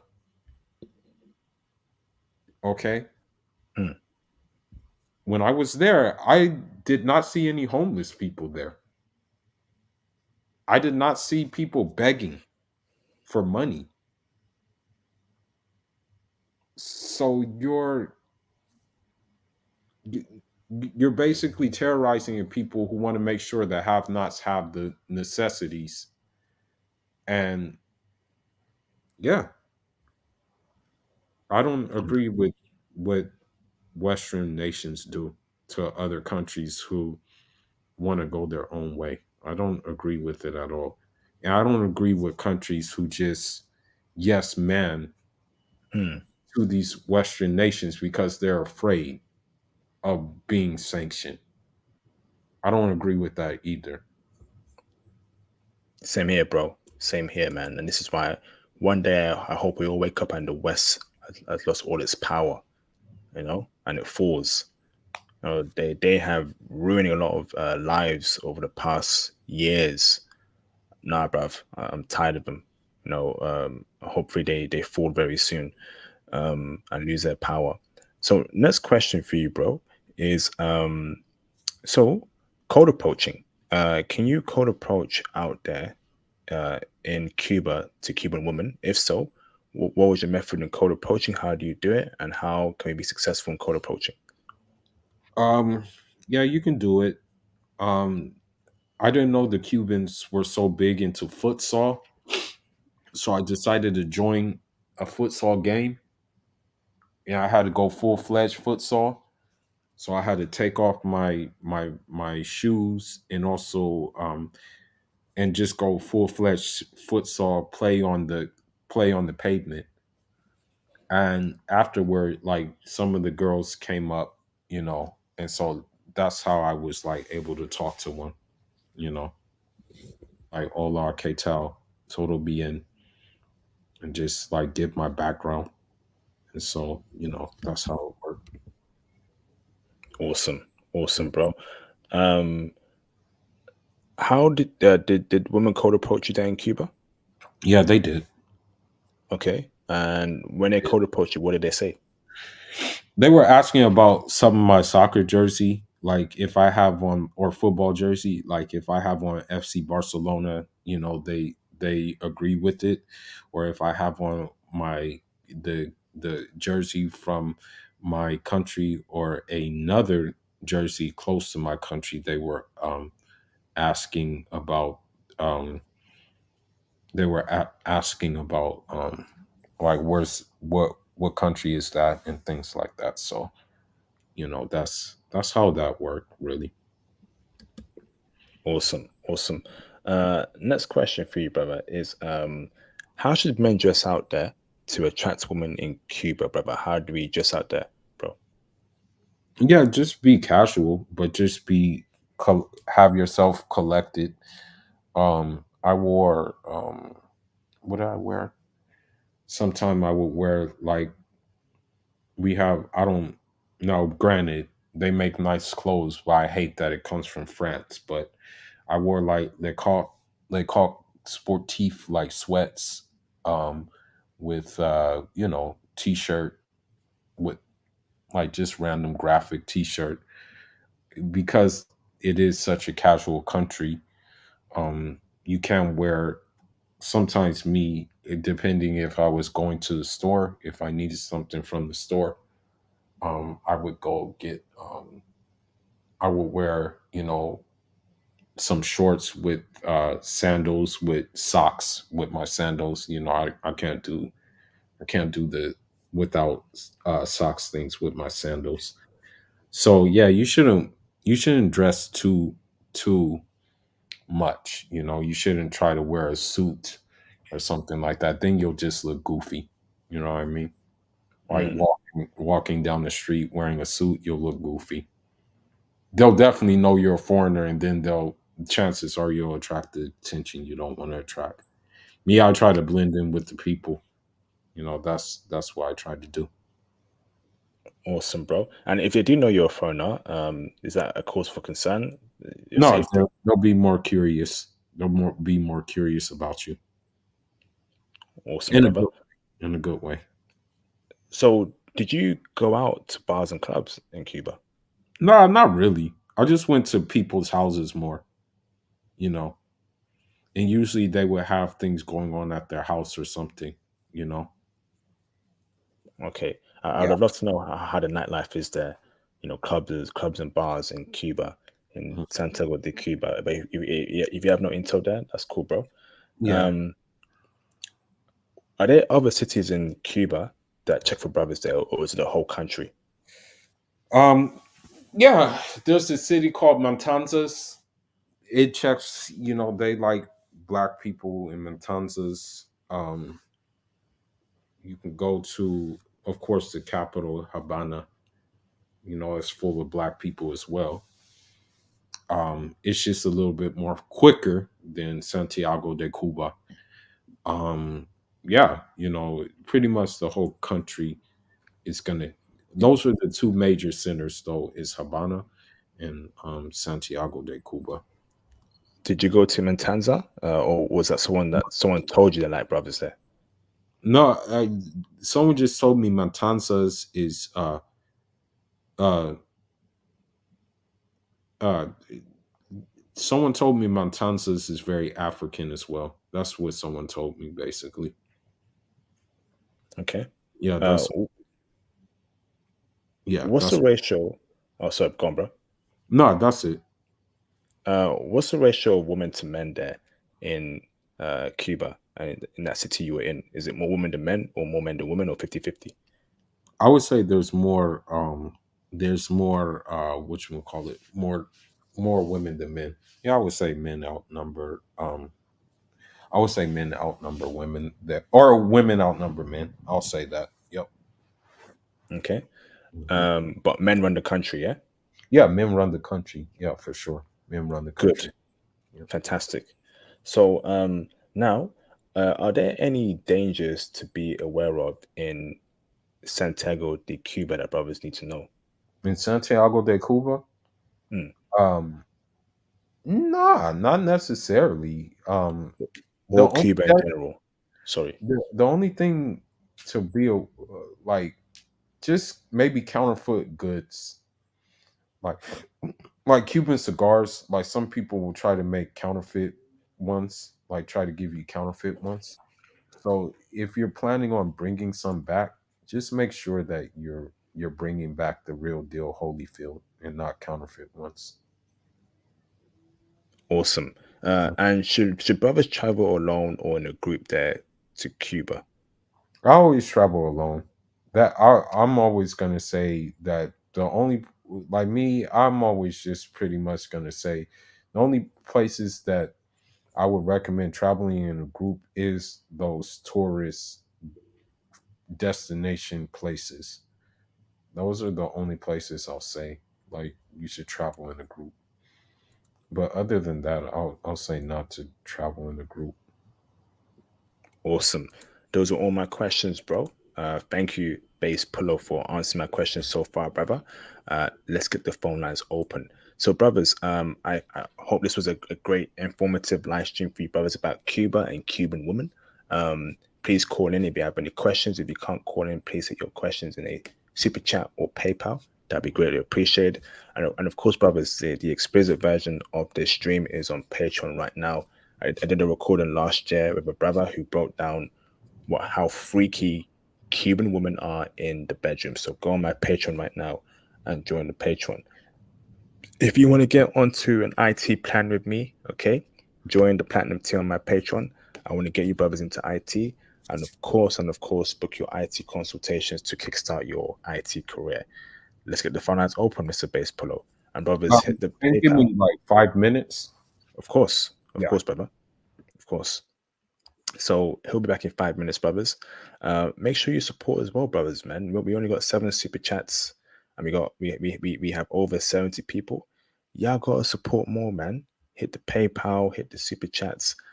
I don't think you brothers understand the magnitude of intel and information you have on this channel, bruv. Over 55 countries I've touched upon.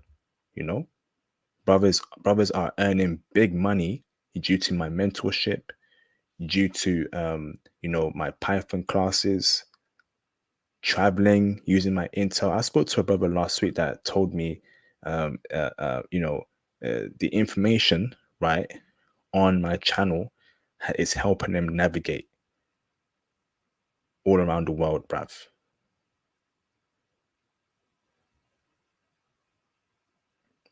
And he was telling me, IP, you're doing a great service for brothers.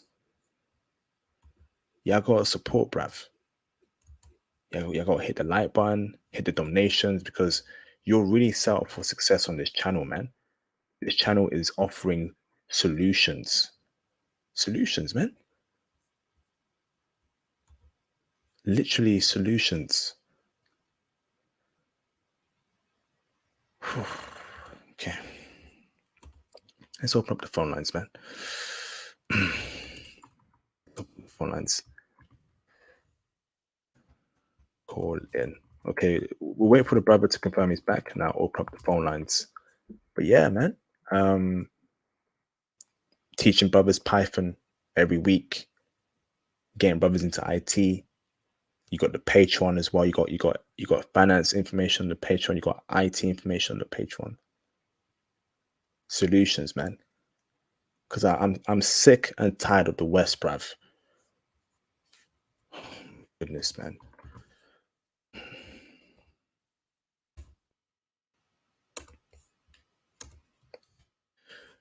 For support, man. Oh, let me get some water myself, yeah. I'm knackered, bruv. It's not easy streaming like this, bruv.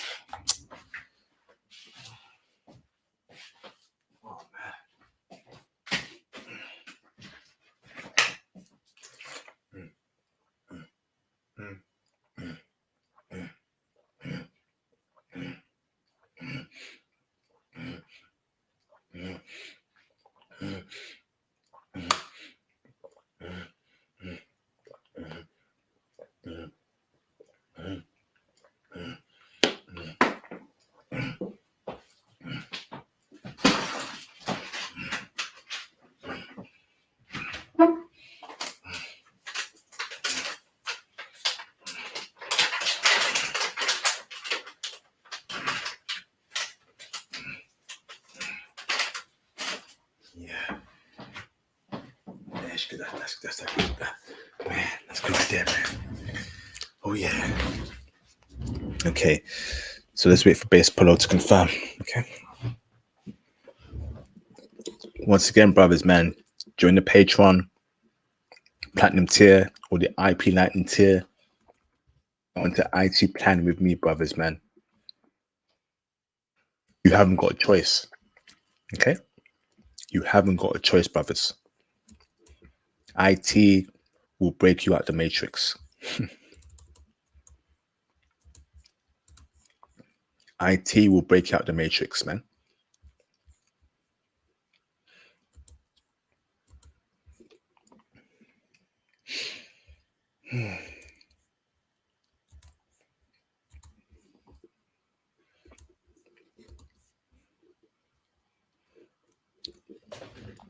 Great stream, man.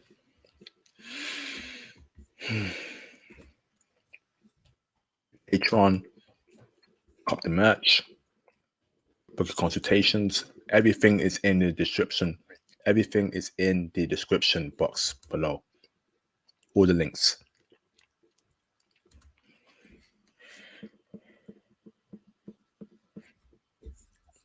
All right, calling, yeah? Phone lines open up. Let's get it cracking.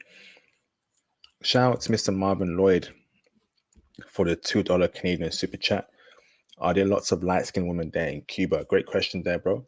Once Space Polo is back, I will get him to answer your question. Okay, bro?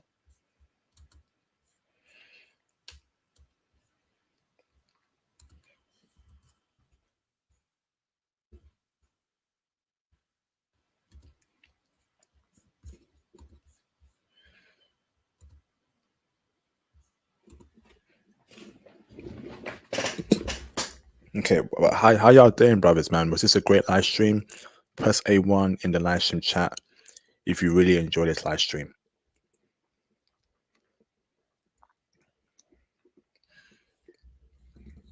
Press A1 in the live stream chat if you really enjoy this live stream, brothers.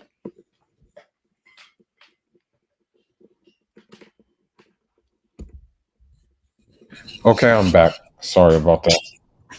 Awesome, bro. There's a question for you, brother. It says, are there a lot of light-skinned women in Cuba? Yeah, there's like a lot of light skinned women there.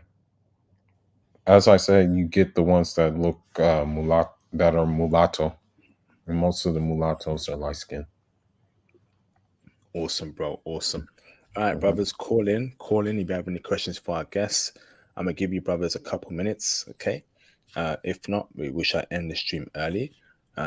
If you can't call in, hit your super chats in the PayPal donation or super chats, okay? Let's get it cracking. Awesome. This is an awesome live stream so far, bro. Incredible. Let me see if I have any questions myself. So, hmm, okay. So more on the transportation, brother. Hmm. Um, how efficient is the public transportation? Yeah, it's sufficient because you have the buses and you have the I mean, I would call the taxis like public transportation at this point because of the simple fact that there's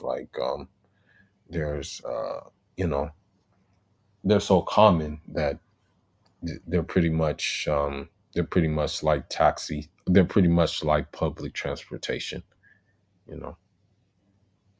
So I would say it's pretty efficient. Awesome, Mhm. awesome. Thank you, bro. Um, all right, brothers. I'm gonna give you brothers 5 more minutes. If y'all don't call in 5 minutes, I'm going to end the stream. Okay. Um, awesome. No, this is a great breakdown. Mr. Base Polo. Mhm. Super excited we did Cuba. Um, okay. Do I have any more questions myself? Nope. I think I'm good. All right, brothers. Call in, man. Call in. Um, now's the time. So, brother, do you see yourself marrying a Cuban woman, bro? Um, like I preferably would want to keep it Muslim, but like if I wanted a second wife, then I wouldn't put it past having a Cuban woman, you know. I wouldn't put it because I mean at the end of the day, the African is still in them. I mean, when you look at Cubans, you can, I mean, a lot of Cubans, you can just take out of Cuba and you can put them in Africa and nobody would blink an eye. You know what I mean? So that's why I'm saying that dynamic is still there. So I can appreciate that, you know. And they, Okay. and they have some similar dishes, similar food to what we eat. I mean, they kind of, in a way, they kind of have their own fufu, like truthfully speaking, you know. Okay. Mhm. So, a Muslim man can marry a Christian woman, right? But they have to be pure. They have to kind of like they can't have high body counts. They can't have a promiscuous past. Other than that, if you other than that, if they do have that, then it's pretty much off limits. That's Yeah. good. I respect that, bro. Um, so Mhm. how is life in Cuba, right? Is it a very chill culture or is it very stressed out? Yeah, it's a chill culture. They're very patient people and they're very strong people because they still find a way to survive with this like unfortunate blockade and things like that. They still find a way to push through. They still find a way to, just basically get on with it, carry on with it, probably because their island, they've seen so much in their island that they have no choice but to carry on. You know what I mean? And the thing is about it is that the the West will make you think that they hate Fidel Castro, but they actually love Fidel Castro for what he did. They still support the revolution, and they just of course would like the blockade to be over, and they know that that would make their lives easier. I know a Cuban journalist, she won't leave Cuba, and the reason why, she understands why Cuba is the way it is. She says it has nothing, that is so much not in the government's control. It's more of the blockade. That's the main thing. This is the underlying issue. And Mm. then the thing is that you put the blockade, and then you add, in addition to the blockade, you sanction it. Then that's gonna of course put a country in dire straits. I mean, when you look at, for example, Haiti, and put it this way, I'm thankful that I've never spent my tourist dollars on Dominican Republic, and I never will. Mm. If anything, I'd rather go to Haiti. I would rather go to Haiti any day than go to Dominican. Republic. And Haiti is the same thing. Like, people don't know that Haiti had to pay $21 billion, $21 billion in reparations for freeing itself from slavery. Yep. So if a country has to pay $21 billion in reparations, then gets invaded by the United States, how do you realize how difficult it is for it to have a good standing? And it's the same thing with Cuba. If a country is being blockaded, and on top of that blockade you have sanctions, then of course you're going to have negative things to say about the country. Of course. Of course Yep. you're going to talk bad about that country. Of course you're going to see, look at what communism does, or something like that. When Fidel Castro even said himself that he does not like Soviet communism. These were his words. These were his own words, because he knew that they were two entirely different people. That's the thing. Hmm. So how is Cuba surviving, bro? Obviously, the West America has a lot of influence and power, especially Hmm. in the Latin America region, brother. Hmm. How are they making money? How are they getting by? Is China keeping them afloat? Is it Venezuela? Break it down for us, bro. So private enterprise helps.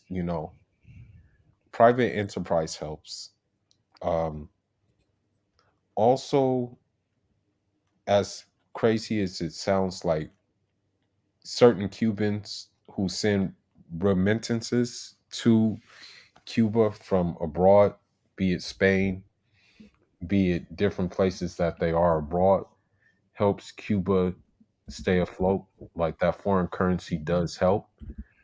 Um, also, um, I'll say that Cuba is like an agricultural country. So the fact that it can produce its own crops, like, I want to say, like, different kinds of, like, potatoes, different kinds of things like that. The fact that it does produce coffee from the Sierra Maestra Mountains, that helps. What I mean, just different kind of things that they do to, yeah, that I mean, that helps the country stay afloat. To be honest with you, you know what I mean. Yeah. Wow. Also bilateral agreements with countries that the United States is not friendly with, like Venezuela, keeps them afloat as well too. Russia too. Yeah, Russia definitely helps out yeah, with Cuba. Russia, yeah, Russia as well. Correct. Russia. Hmm. And shout out to them, man. For Hmm. helping Cuba out. You know, Hmm. um, and this is why, like, I do not want a unipolar world. I want a multipolar world. I want to see power in every region, in every country. I want to see Right. Africa rise. I want to see Asia rise. I want to see Latin America rise. I don't Hmm. want the West to be running things like the what is our own background, man. You know, Hmm. Hmm. I can't stand it, bruv. Yeah, I can't stand it. Because of the West, brother. We have OF. We have a bunch of Right, degeneracy. right, A right. whole bunch of it's all coming from the West, bro. Yeah, it is. It And is. and and, and they want to push that to every single country around the world, Corner of man. the world. They Yeah, they may they fail in that attempt. F it, bruv. yeah. I'm tired of it, bruv. Go on, Yeah, bro. they want to push it to every corner of the world, unfortunately, and it sucks, but this is what they want to do. And they don't want peace in the world. Like, that's the problem with the West, is that they don't want peace. That I will even say that their people in the West don't even want peace in these different places. Like, I hate to say it, but you know I Mm, I say that I would say that if you're an average guy in the West who just you're just um trying to be balanced human being, then you're going to be looked at as like weird or something like that. It's gotten to that point. It's sad to say, but it's gotten to the point where it's like that. You know, it's sad, but it's just, this is where we are, unfortunately. Unfortunately, bro. Yeah. But we as passport bros, when crypto pops off, bro. Are you in crypto, bro? I have a couple of things in it. I have a couple of things that I have in the crypto. I will probably try to get more into it right now, but I have a couple of things that I'm having in there. You know, Please do, brother. What coins do you have, bro? so there's one called Ethereum um, that someone put me on. They put me on Ethereum. Um, there's one that's kind of it's new. There's one called, but I think it's kind of sporadic at this point. It's called Shiba. That someone put me on. Yeah, I'm gonna look into some more things. Not right now, but just later on. Please do, bro. Next year, April 2024 is the Bitcoin halving, and that's when the bull run's gonna start happening, bro. I want Mhm, you, I want you, I want every other passport bro, every other mhm, black man, every other brother to get rich off crypto. Because if mhm, we're all rich together, if we all have wealth, we mhm, can influence policy. We can make big changes. We can have mhm, investments. We need to mhm, have collective wealth, man. It's very mhm, important that we support each other and we share knowledge. This is why I have this channel. Brothers, if I was a selfish person, right, all this intel would be all for me, right? All this intel, right, would be all for me. I wouldn't care about anyone else. I wouldn't be teaching Python. I wouldn't be getting brothers into IT. I mean, some of my former students are earning big money right now in IT, brothers. If I was a selfish person, I wouldn't even care about that. But nah, bruv, I get that in this world, right? No man is an island. Okay? For us to rise as brothers, right, as black men, we need to rise collectively. We need to network. We need to share intel. We need to have money. We need to have wealth. We need to have riches and we need to have influence and power. Power is all that matters in this world. Don't let anybody push that equality stuff on you. Diversity, equality, inclusion, all this nonsense, right? It's all about power.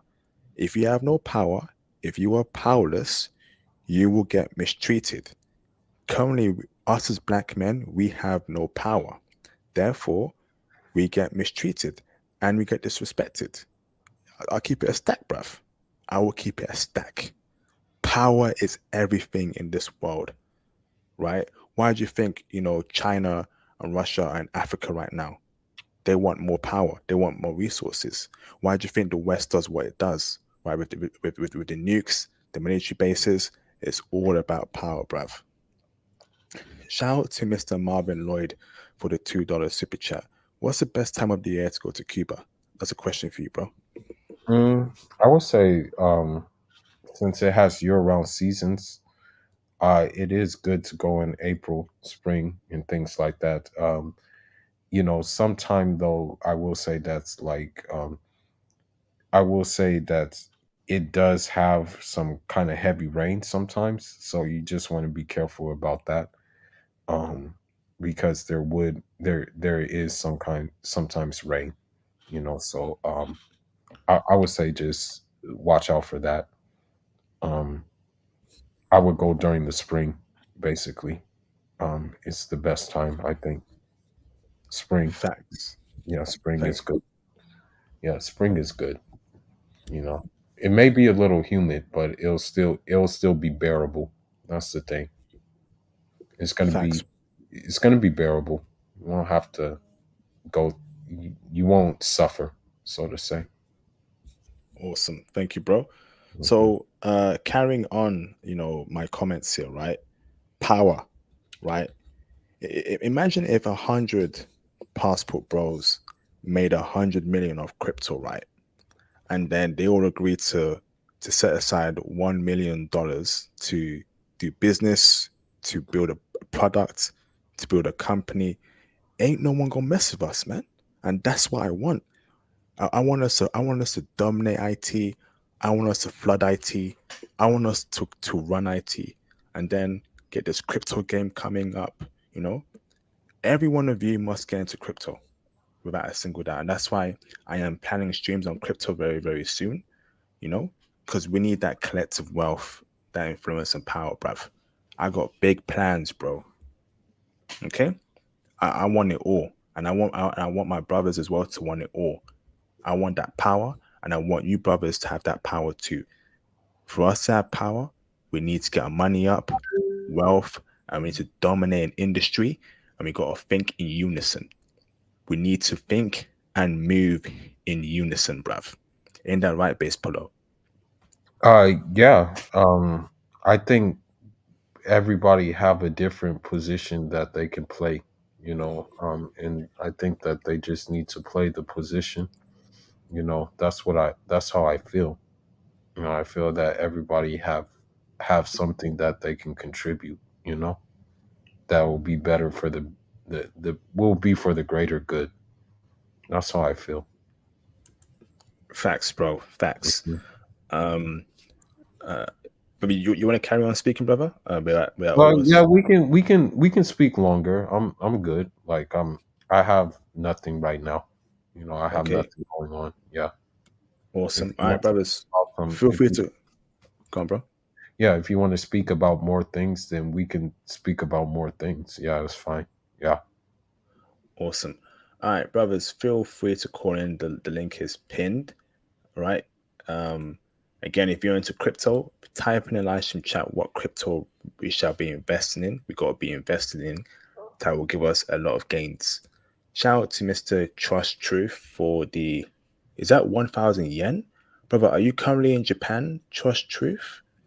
Can you confirm me, brother? Are you currently in Japan, bro? Trust Truth? Can you confirm me, brother, please? Um, Great stream, bruv. Can't send super chats. Check out uh, uh, Chicago Crypto uh, uh, Blockchain Bully.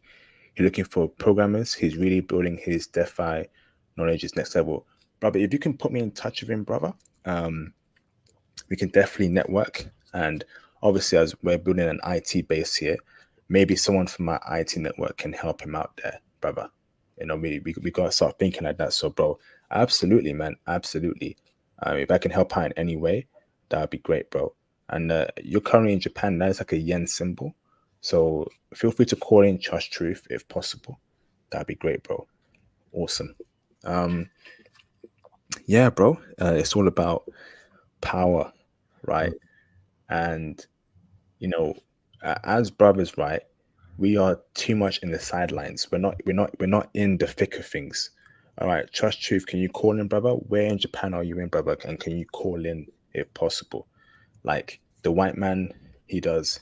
He's making business moves. Chinese man's doing so. The Indian man, he's a big player now, bro.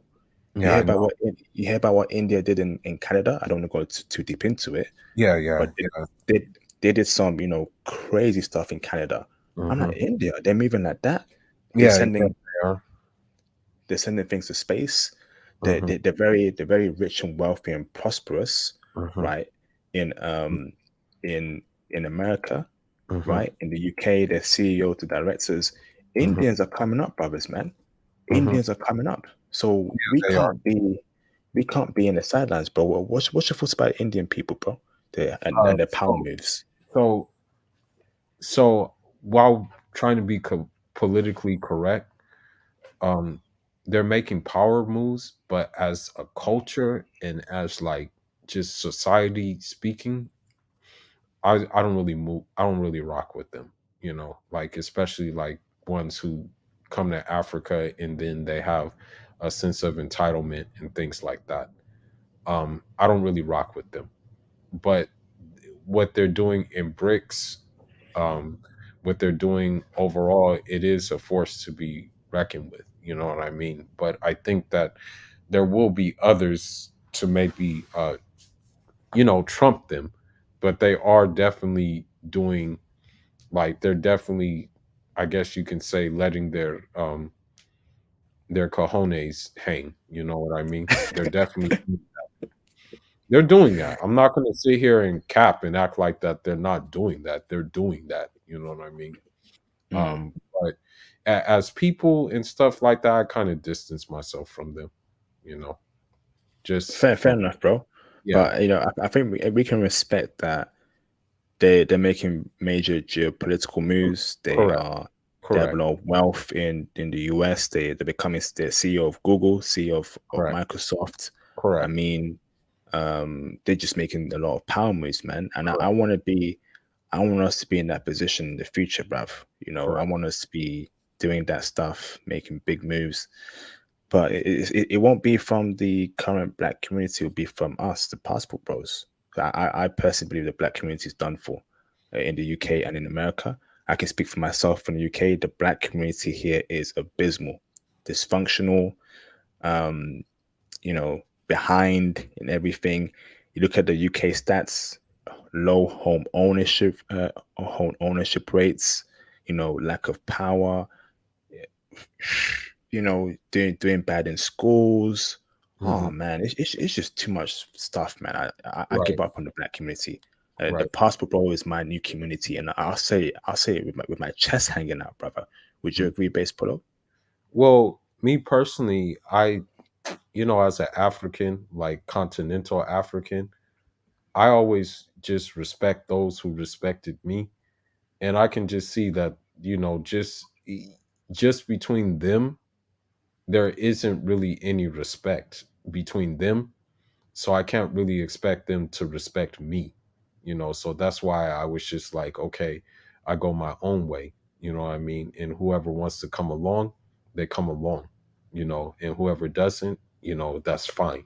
So for me personally, um th- they don't respect themselves. And what I mean by that is, you see the fact that Keisha is always at odds with Carlton. You know what I Mm, mean? Not like that's their first thing that they want to do, is like, rather than go after the person, the thing that's really setting them back, which is liberalism, they rather go at their own men, you know. And so this is why, like me, I understand. I'm like, okay, well, they're not going to respect me either. I can't expect them to respect me if they don't respect themselves. Like, I mean, if you look at, you know, if you look at just different geopolitical areas, they're usually at war. They're not at war with the establishment, that they're at war with each other. And I'm not saying that in a sense of a stereotypical thing. I'm saying it is because it's been socially engineered. The music that they listen to, with the shows that are being watched, and just the culture that is being pushed. So for me, I won't say that I'm a passport bro per se. I'll just say that I'm a guy who went rogue.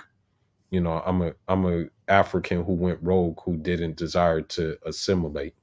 That's what I'll say. And that there's some like-minded people like me, but that they're very few and far between in, like, the West, you know. respect, Yeah. respect, bro. Yeah.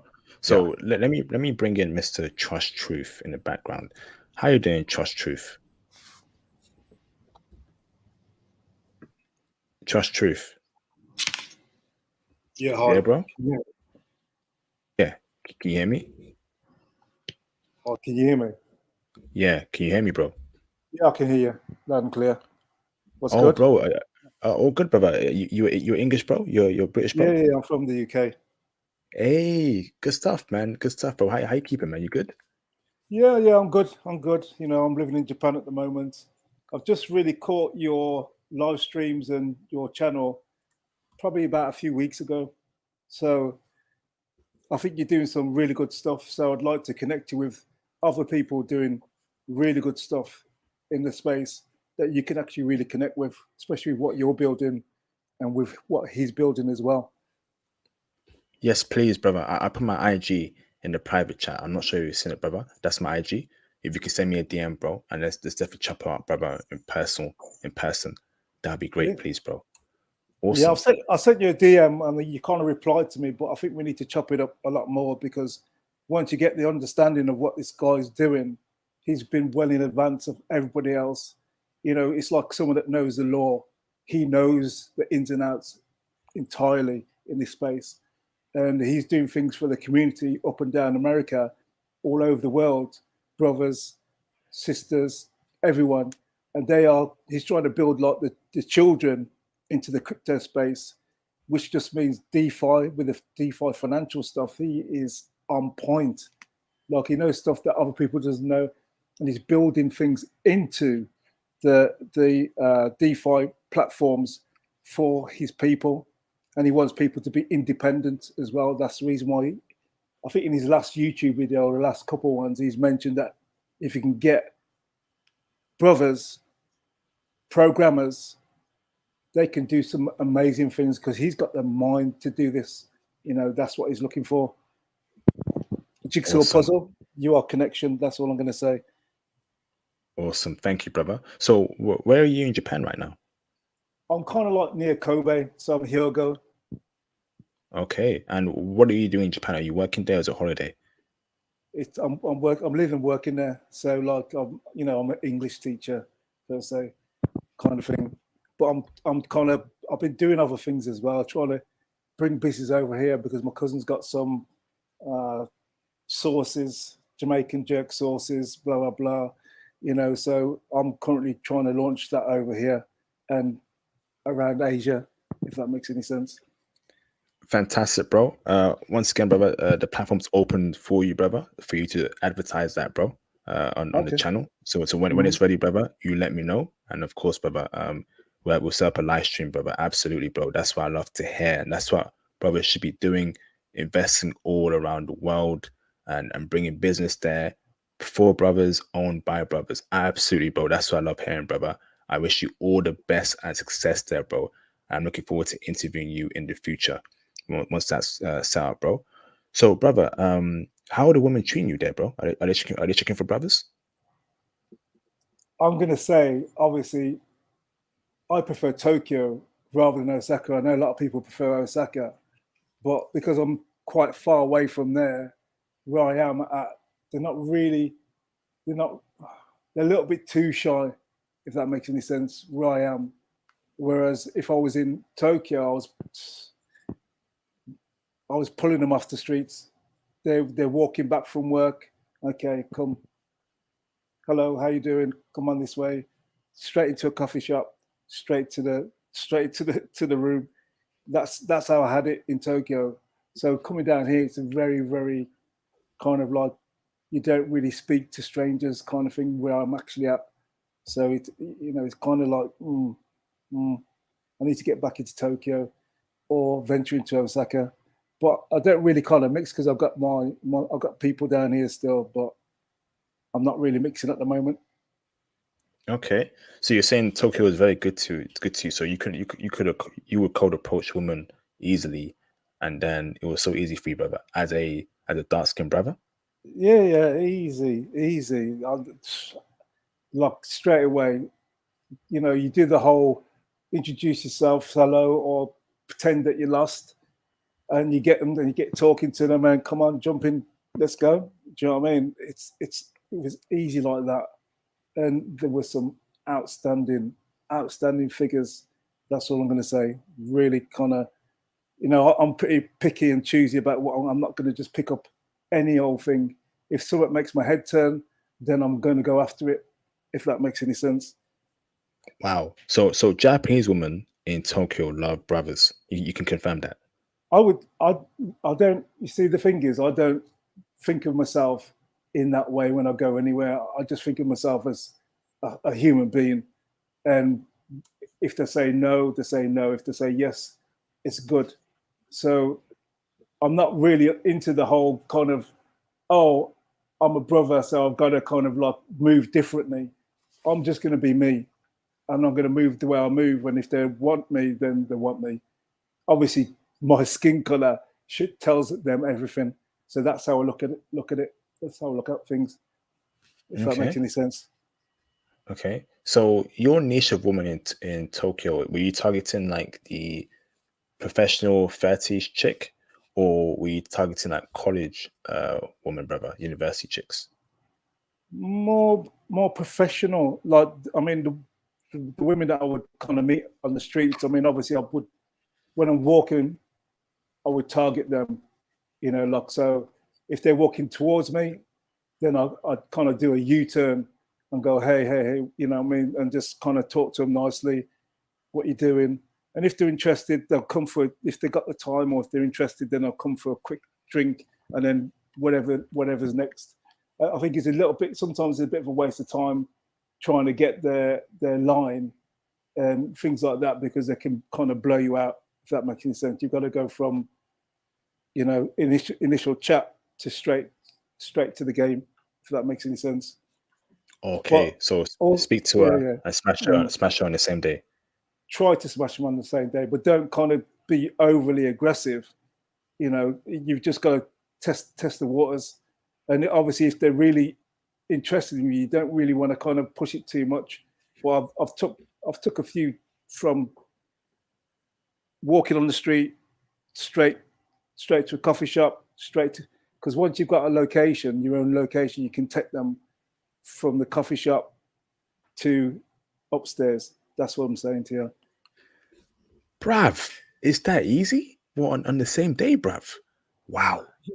Not it's not like a majority kind of thing, because obviously you've got to work out what's going to work and what's not going to work. But obviously, if you want something, then they're kind of pliable as well, if that makes any sense. You can talk to them, but at the same time, you know, there's this whole kind of do not speak to strangers thing, which is the underlying rule for them. But I think Tokyo, maybe Osaka, I don't really know Osaka that well at all, but Tokyo was good. Tokyo was really good to me, really good. I had a great time there, and you know, as far as I'm concerned, you like anyone that you feels pretty. Like I'd also go for like an older woman, if that makes any sense. I'd go for an older woman on the street, but if she was kind of hot, so I don't discriminate, but I'm discriminating against their body shapes. That's all I'm going to say, and how pretty they are. If they're not saying anything, then I'm not going to be looking at them. Fantastic, bro. Shout out to Mr. Ozzy for the $2 super chat. I appreciate you, bro. He says, brother, do you speak Japanese? Trust truth. Nihongo squashy dake. A little bit of Japanese. Okay. Yeah.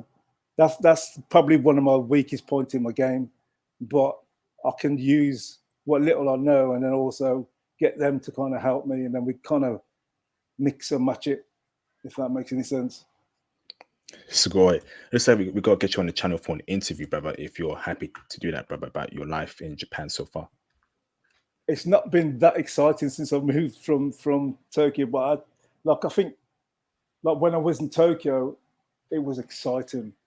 Like I met a whole heap of people, and the women, even the foreigners, were more kind of friendly. I was getting kind of opportunities with the foreigners that own businesses over there in Tokyo, and I got like a Japanese brother that he's kind of like into the whole fashion industry, but he knows the whole kind of in crowd kind of thing. So that's what I was on when I was in Tokyo. Now I'm kind of like in Hyogo, so it's kind of really, really tamed down. It's like literally, imagine the water's kind of boiling hot and bubbling in Tokyo. Well, this one is like lukewarm, tepid in Hyogo. Oh, wow. Okay. So, brother, in Tokyo, you had like many business opportunities with foreigners of all different races? Yeah, when you go out to the nightclubs, there were like German guys there. There's a German guy that owned his own business, blah, blah. And then, like, he was like, yeah, you should come. I've got a business, blah, blah. You should come and work for me, blah, blah. You know, like, there's like more opportunities there, because people kind of really know how to connect. Whereas here, because I'm more from a sales background, I'm good at opening doors and connecting, but down here where I am, it's a little bit more harder. People don't do, you know, it takes weeks, months to build a connection, because they're kind of like really kind of standoffish, if that makes any sense. Okay, interesting, bro. So, brother, you're in crypto, right? I'm into crypto. I've been into crypto for a long time. I've been following that brother from probably 2018, but he's been plugging away, and look, I've met other people through him, coincidentally, and they are they're set for life. People that knew him from back in 2018, 2019, they're set for life already. Do you know what I mean? Because my brother was big and deep into the game. I'm talking about, all the small print, everything. He knows the ins and outs, all the ENS domain names, all the Decentraland, buying the horses and making money, or the DeFi, when a DeFi broke. He was the one that he knows it inside out. The airdrops you can get, he's on all that. The airdrops, like people are getting thousands from the airdrops through him. Like, for me personally, I kind of struggled with crypto. I didn't jump into his courses and stuff like that, because his platform's got courses, and now he's kind of really charging people, not a lot, but he's charging people. He does classes in schools. So, brother, what coins have you invested in for next year's bull run? Well, I already got Ethereum. I got Bitcoin. I've got Dogecoin. I've got Chainlink. Blah blah blah.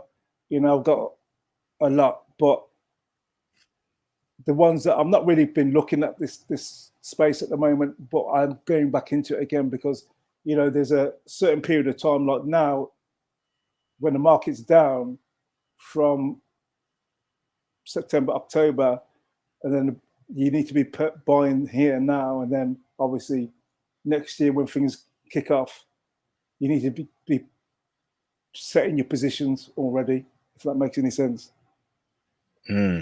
Yes, indeed, bro. So you're saying accumulate now, from now to March, and when it blows up in April, that's when big money is going to be made. Well, you should be accumulating, but you shouldn't be like, putting down big swaths of money. You need to just accumulate bit by bit, not like buy your coins that that are going to be giving you something, like the Ethereums, the Bitcoins, but you need to be kind of just investing.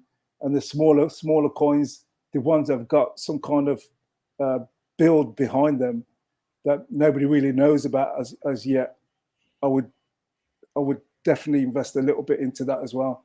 So you've got to really, like I said, you need to follow this brother. You need to go deep into him and understand. That sounds lava splash. You need to go and assess him for at least a week, and then you'll understand how deep this brother is, how big he is into the game, and he's not getting the recognition that he deserves. Even though he's up and down the country, people know him. They really know him. He can go anywhere in America. I mean, he's from Chicago, but he can go anywhere, and he's protected, respected, everything. So what's your thoughts on XRP, bro? I've got XRP as well, and there's a for me with XRP, it's always been kind of like a 50-50, but there's been some rumblings for the last couple of years, blah blah blah, that it's going to be used as some kind of money kind of transmittance all over the world, and they're going to use it for something. But I would just, at the price it is now, I'll just invest something into it and then see where it goes, because it's, for me, it doesn't matter what you can see with the magazines, with the online crypto magazines, they're always putting out articles, and sometimes these articles are there to kind of pump the actual price of the coin, etc., to get the investment in the coin. And sometimes you can't trust what these articles are actually saying. You just got to read between the lines. So I would invest into XRP most definitely, but I wouldn't go all in, if that makes any sense. Interesting. Awesome, bro. So, brother, yes, brother, reach out to me on IG.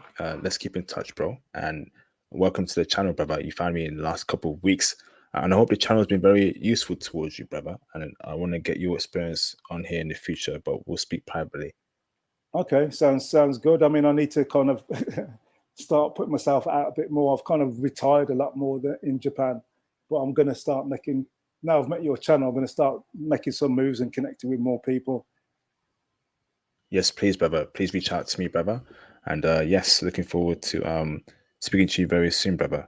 Thank you, And bro. I appreciate what you've been doing as well. I really appreciate what you're doing because, look, as far as I'm concerned, when you're connecting people, it's connecting the brothers and putting the brothers on, it's a big, big thing.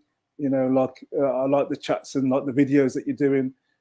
Just to, like this brother that's talking now that went to Cuba, he's right about the Haitian thing. He's right about, how the Western governments have been doing all that kind of, like I'm deep into all that stuff. I understand all that stuff, but I'm going to say one more thing, and it might not be liked a lot, but is it PG? Yeah.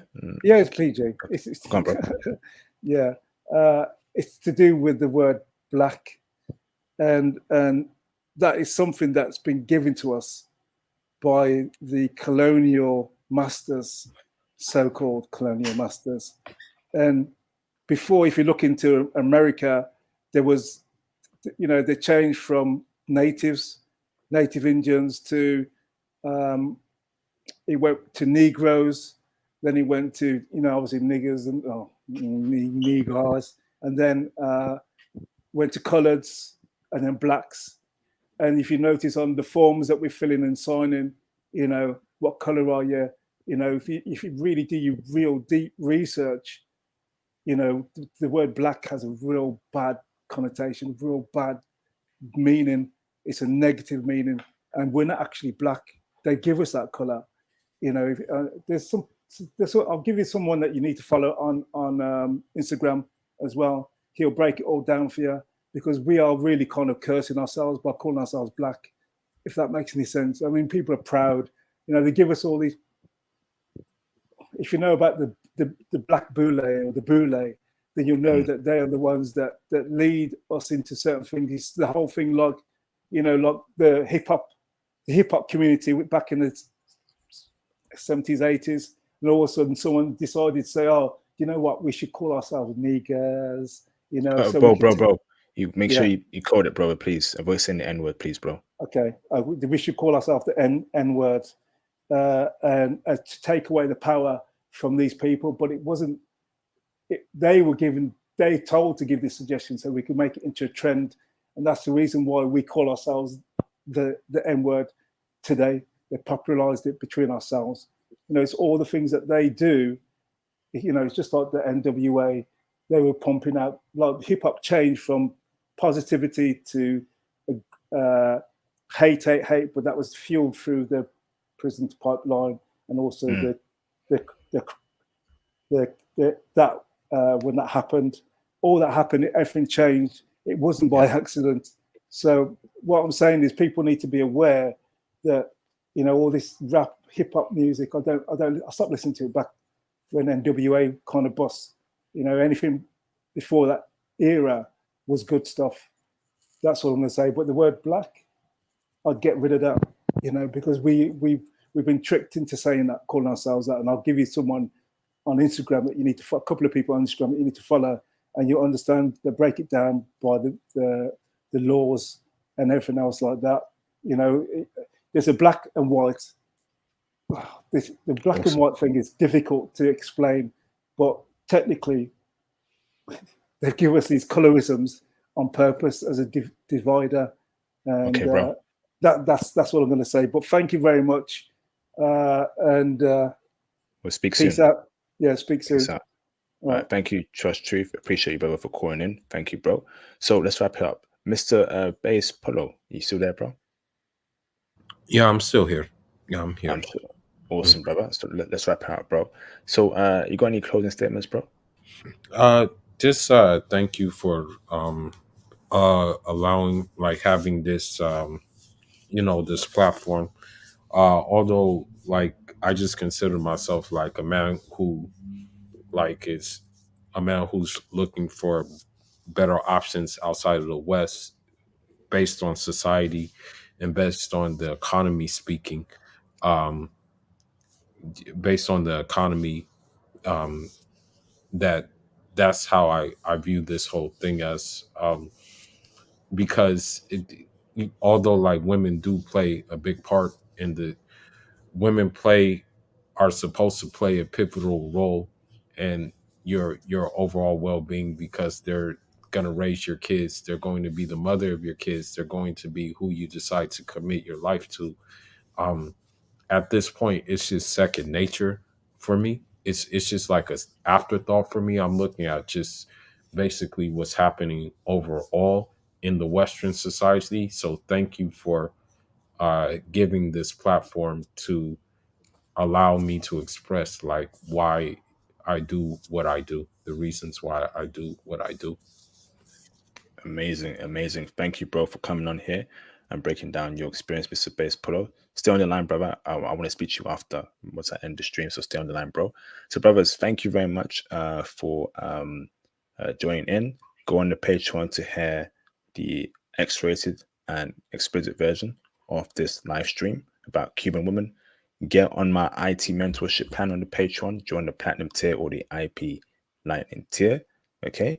And of course, I look forward to the next video, brothers. Cop the merch, book your IT consultations, donate if you can. Donate. Yeah, I gotta support, man. Please support what I do. That'd be greatly appreciated. Let me check my PayPal just so I see if any new donations came in. Yes, indeed. Shout out to Mr. David. Shout out to you, David. Okay, for the £3.91 PayPal donation. David says, "Great stream. See you in class tomorrow." See you in class tomorrow too, bro. Looking forward to teaching you. Peace out, bro. So awesome. Peace out, brothers, and I'll see you, brothers, on the next video. Thank you very much.